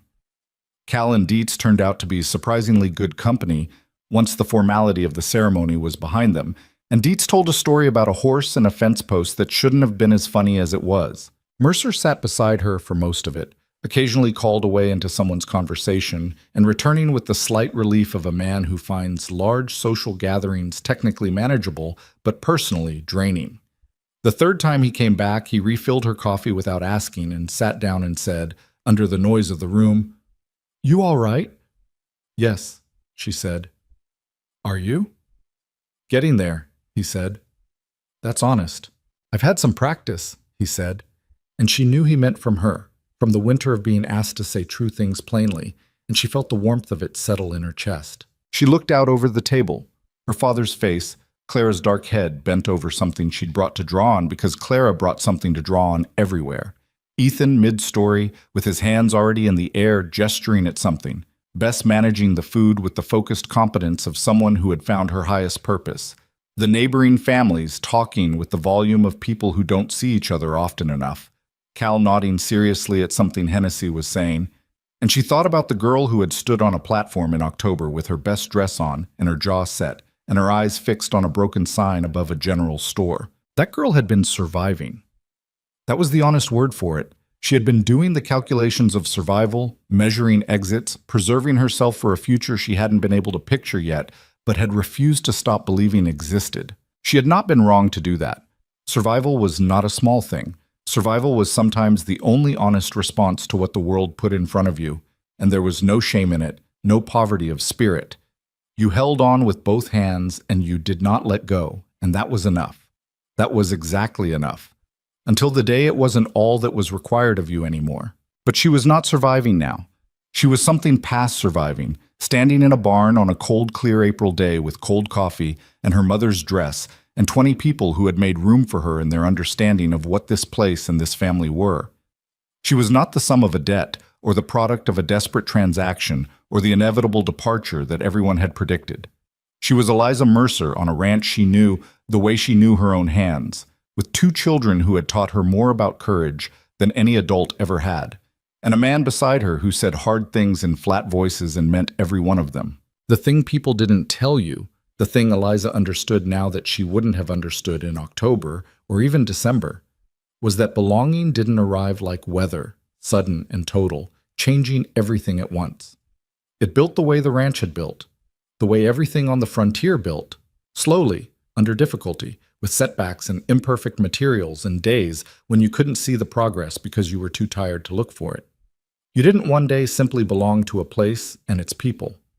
You built belonging out of ordinary days and ordinary choices, out of 93 counted days and stones on windowsills and braided hair and soup left warm on the stove and 2 in the morning with a burning child, and the 4 days of a storm that showed you who people were when performance wasn't an option. It wasn't romantic, the building of it. It was mostly work, but the thing you built at the end of all that work was real in a way that things given to you for free could never quite be, because you knew what it had cost and what it had required and what you'd had to become to hold it. The barn emptied slowly as the afternoon went toward evening. Her father was the last to leave, Patterson waiting with his wagon in the yard, and he held her again at the door, and she felt the difference in him. Steadier, less collapsed, some essential support back in place. "Your mother would have liked him," he said. She would have made him uncomfortable and asked him difficult questions and liked him anyway. That sounds about right, Eliza said. She would have liked these children. He pulled back and looked at his daughter. She would have liked who you are here. She pressed her lips together briefly. Go before I do something embarrassing. I love you, he said. Write more often than you have been. I'll write every week. You won't. Twice a month, she said. I'll commit to twice a month. He climbed up into Patterson's wagon and they drove away down the road that ran east toward Caldwell Creek, and she watched until they were small in the distance and then turned back toward the house. Mercer was on the porch, waiting. The children were inside. She could hear Ethan's voice raised in something and Clara's response with the particular tone of someone managing a situation. The lamps were lit in the downstairs windows, and the smoke was rising from the left chimney, and the sky was going orange and gold in the west, the kind of gold that Clara's mother had called a gift, the kind that wasn't guaranteed, the kind that made the gray days worth getting through. She walked across the yard and up the steps, and he held the door for her without ceremony, and she went inside. The house was warm. The house was loud with the children settling their dispute, which Eliza assessed from the sound of it required no intervention. The kitchen smelled like the meal Bess had sent home with them, enough for 3 more days. The dark red stone sat on the east windowsill, catching the last of the day's light. This was not a perfect life. The account books would still have difficult Sundays. The winter would come again, and it would be harder than the last one in some ways, and easier in others. Clara would have her armored mornings, and Ethan would disappear into silences, and Mercer would go back to the barn when he couldn't find words, and she would burn things on the stove and handle things wrong sometimes, and be too tired on the days that required her most. None of it would be smooth. None of it would be certain. But they were all, every one of them, exactly where they had chosen to be, and on the endless frontier where survival was the baseline and nothing was promised, and everything had to be built from whatever you had on hand. That choice, plain, imperfect, made with open eyes, was the most solid thing any of them owned. She went to the kitchen and started on supper, and behind her the door opened and closed as Mercer came in, and upstairs the argument resolved into laughter, and the fire held, and outside the gold light finished its work on the sky, and the dark came in quietly, the way it did out here, without fuss, just the end of one day, and the beginning of what came next.